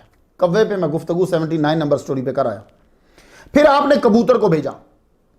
عربی میں ہمامہ لکھا ہوا ہے لیکن مشہور ڈو ہے، فاختہ جسے ہم کہتے ہیں. وہ فاختہ واپس آئی یا کبوتر واپس آیا تو منہ میں زیتون کا پتا اور پاؤں پہ مٹی لگی ہوئی تھی. کبوتر نبی کے پاس واپس آیا. آج تک لوگ اس سے پیار کرتے ہیں. آج بھی فاختہ منہ میں شاخ زیتون لیے دنیا بھر میں محبت اور امن کی علامت ہے، کیونکہ وہ نبی کے پاس واپس پلٹ آئی فاختہ. دیکھا، جو نبی کے پاس آ جاتے ہیں نا وہ دنیا میں زندہ رہتے ہیں. یہ فاختہ جو ہے ڈو، میساپوٹیمیا کے اندر بھی ڈو جو ہے یہ محبت اور پیس کی علامت. The use of a dove, an olive branch, as a symbol of peace originated with the early Christians. آج بھی آپ دیکھ لیجیے فاختہ جاری ہے، اس کے منہ کے اندر زیتون کی شاخ ہوتی، برانچ ہوتی. ویسے تو پیس، امن، لائف اس کی نشانی تو اسے سمجھا جاتا، لیکن یہ مشہور کیسے ہوا ہے، اس کو ایز اے سمبل کیسے متعارف کر کہتے ہیں کہ ارلی کرسچن نے اسے مشہور کروایا. اب نوح علیہ السلام جو ہے وہ نیچے تشریف لائے، کشتی سے نیچے تشریف لائے. آپ کے ساتھی بھی نیچے. کتاب عیون الاخبار جو ہے اس میں ہے کہ اس میں 142 نمبر پہ حدیث ہے کہ پہلا قریہ جو آباد ہوا باکردہ میں ہے وہ. ٹھیک ہے، اس کو طبری نے کردہ لکھا ہے بڑے قاف کے ساتھ، کردہ، تو میں نے باکردہ بھی پڑھا ہے. تو وہاں آپ نے پہلا شہر جو ہے وہ آباد. لیکن دیکھیے مسلمانوں کی عادت کیا ہوتی ہے. نوح علیہ السلام آئے، آپ کو حکم ہوا کہ اسی کشتی کی لکڑیاں لے کر سب سے پہلے اللہ کا گھر بناؤ. تو آپ نے وہاں اللہ کا گھر بنایا. نیچے اتر گئے، نیچے میدان میں آ گئے. ہر فرد کے لیے ایک ایک گھر بنایا گیا جیسے جیسے تھا. وہ یہ نہیں ہے کہ جس طرح کہ آج کے مکان ہے، وہ تو یہ ہوتا کہ ایک کمرہ، ایک جھونپڑی. اس لیے اس آبادی کا نام السمانین رکھا گیا، جو بعد میں سوق السمانین مشہور ہو گیا. سن لیجئے غور سے، سب سے پہلا شہر نوح علیہ السلام نے فلڈ کے بعد جو بنایا وہ کیا ہے؟ السمانین، کیونکہ آپ کے ساتھ 80 بندے تھے، ہر ایک کا ایک ایک گھر، تو سوق السمانین. وہ بعد میں بازار مشہور ہو گیا. آج 2020 سے 1181 سال پہلے یہ بازار تھا. یہاں کا گوشت اور کھجوریں سستی اور مشہور اور اچھی تھی. مسلمان ہر سال یہاں آیا کرتے تھے، کیونکہ 40 اصحاب کے روزے بنے ہوئے تھے جو نوح علیہ السلام کے ساتھی تھے نا، بڑے بڑے جو تھے. پھر آہستہ آہستہ یہ شہر ختم ہو گیا. کشتی وہی تھی. وقت اور موسم نے جہاز کو چھپانا شروع کر دیا. موجم البلدان میں ہے کہ وبا آئی، سارے فوت ہو گئے. صرف نوح علیہ السلام اور آپ کے 3 بیٹے اور ان کی بیویاں بچی، جن سے آگے ساری نسل انسانی جو ہے چلی. تو اللہ تعالیٰ نے خود فرمایا وَجَعَلْنَا ذُرِّيَّتَهُمُ الْبَاقِينَ. تو مسلمانوں، میں نے کوشش کی کہ قرآن کی آیات سے ہی آپ کی نظر کر دیا جائے. نوح علیہ السلام وہ شہر آباد ہو گیا. تفسیر ابن کثیر اور سورۃ العنکبوت آیت نمبر 15 کے تحت لکھا ہے کہ ابن عباس فرماتے ہیں کہ نوح علیہ السلام طوفان سے قبل قوم میں 950 سال رہے. طوفان کے بعد وعاش بعد الطوفان 60 عاما، صرف 60 سال زندہ رہے. تو مجھے اگر صحابی کا قول ملتا ہے تو میں وہ اسے پریفر کرتا ہوں۔ 60 سال آپ زیے، اس کے علاوہ بھی آپ کو بڑی روایات ملیں گی، 1400 سال تک آپ کی عمر بتائی جاتی ہے ٹوٹل، جی 1700 سال تک بتائی جاتی ہے، لیکن جس کے دلائل زیادہ ہوں تو اسی کو، تو 60 سال تک آپ جیے۔ طوفان کے بعد 60 سال تک آپ نے بچوں کی مکمل تربیت کی۔ طبقات ابن سعد جلد پہلی صفحہ 25 پہ ہے، آپ کا بیت المقدس جانا بھی لکھا ہوا ہے، یعنی اس زمین پر بھی آپ گئے ہیں۔ اور مجھے اس روایت میں تھوڑا سا ڈاؤٹ ہوتا ہے ٹیکنیکلی طور پر، لیکن میں آپ کو سنا دیتا ہوں کیونکہ انہوں نے لکھی ہے۔ کہتے ہیں کہ یہ بیت المقدس گئے تھے، کیوں گئے تھے؟ حضرت آدم علیہ السلام کا جسم ان کے پاس تھا، اللہ نے کہا تھا کہ ان کا جسم جو ہے وہ لے کے تم نے بیت المقدس میں دفنانا ہے، تو اس لیے اب میری سمجھ میں نہیں آتا کہ کتابوں باقی ساتھ یہ لکھ دیا کہ سب کی نظروں سے چھپا ہوا تھا وہ۔ آپ کا وقت ملاقات آ گیا۔ الکامل کی تاریخ میں ہے کہ وکیل اللہ، وقت جب آ گیا فرشتہ آپ کے پاس آیا، وکیل اللہ کئی فرائیت دنیا، کہتا ہے آپ نے دنیا کو کیسا دیکھا؟ کالا بئی کا بیت لہو بابا نے، میں نے اس دنیا کو دیکھا ہے ایسے گھر کی طرح جس کے 2 دروازے ہیں، دخلت من احدہما وخرجت من الاخر، ایک سے داخل ہوا دوسرے سے نکل گیا۔ مسلمانوں، میں سمجھتا ہوں کہ اگر میں کوئی اور بھی اور نقطہ یا سبق نہ بھی نکالوں تو یہی کافی ہے۔ اور جن کی عمر 950 پلس 60 ہے وہ کہہ رہے ہیں کہ یہ دنیا ایسے ہی ہے کہ جیسے ایک گھر ہے جس کا 2 دروازے ہیں، ایک سے داخل ہوئے دوسرے سے نکل گئے۔ تو ہماری تو ٹوٹل عمر ہی 60 سال بنتی ہے، اب ویسے ہی پوری دنیا لگی ہوئی ہے کہ 40 سے اوپر کے مار دو، ٹھیک ہے نا؟ ہماری تو پھر ہمیں تو اور زیادہ نیکیاں کرنی ہیں اللہ کے بندو، اور زیادہ عبادت کی طرف ہمیں آنا ہے۔ آپ کا مزار پرانوار موجودہ ملک جارڈن کے مشہور شہر کرک میں ہے، آپ بھی زیارت کر سکتے ہو۔ اللہ تعالیٰ ان کی قبر پر اور رحمتیں جو ہے وہ نازل فرمائے۔ فاتحہ ان تمام مومنین کے لیے جو ان کے ساتھ کشتی کے اندر تھے۔ الفاتحہ۔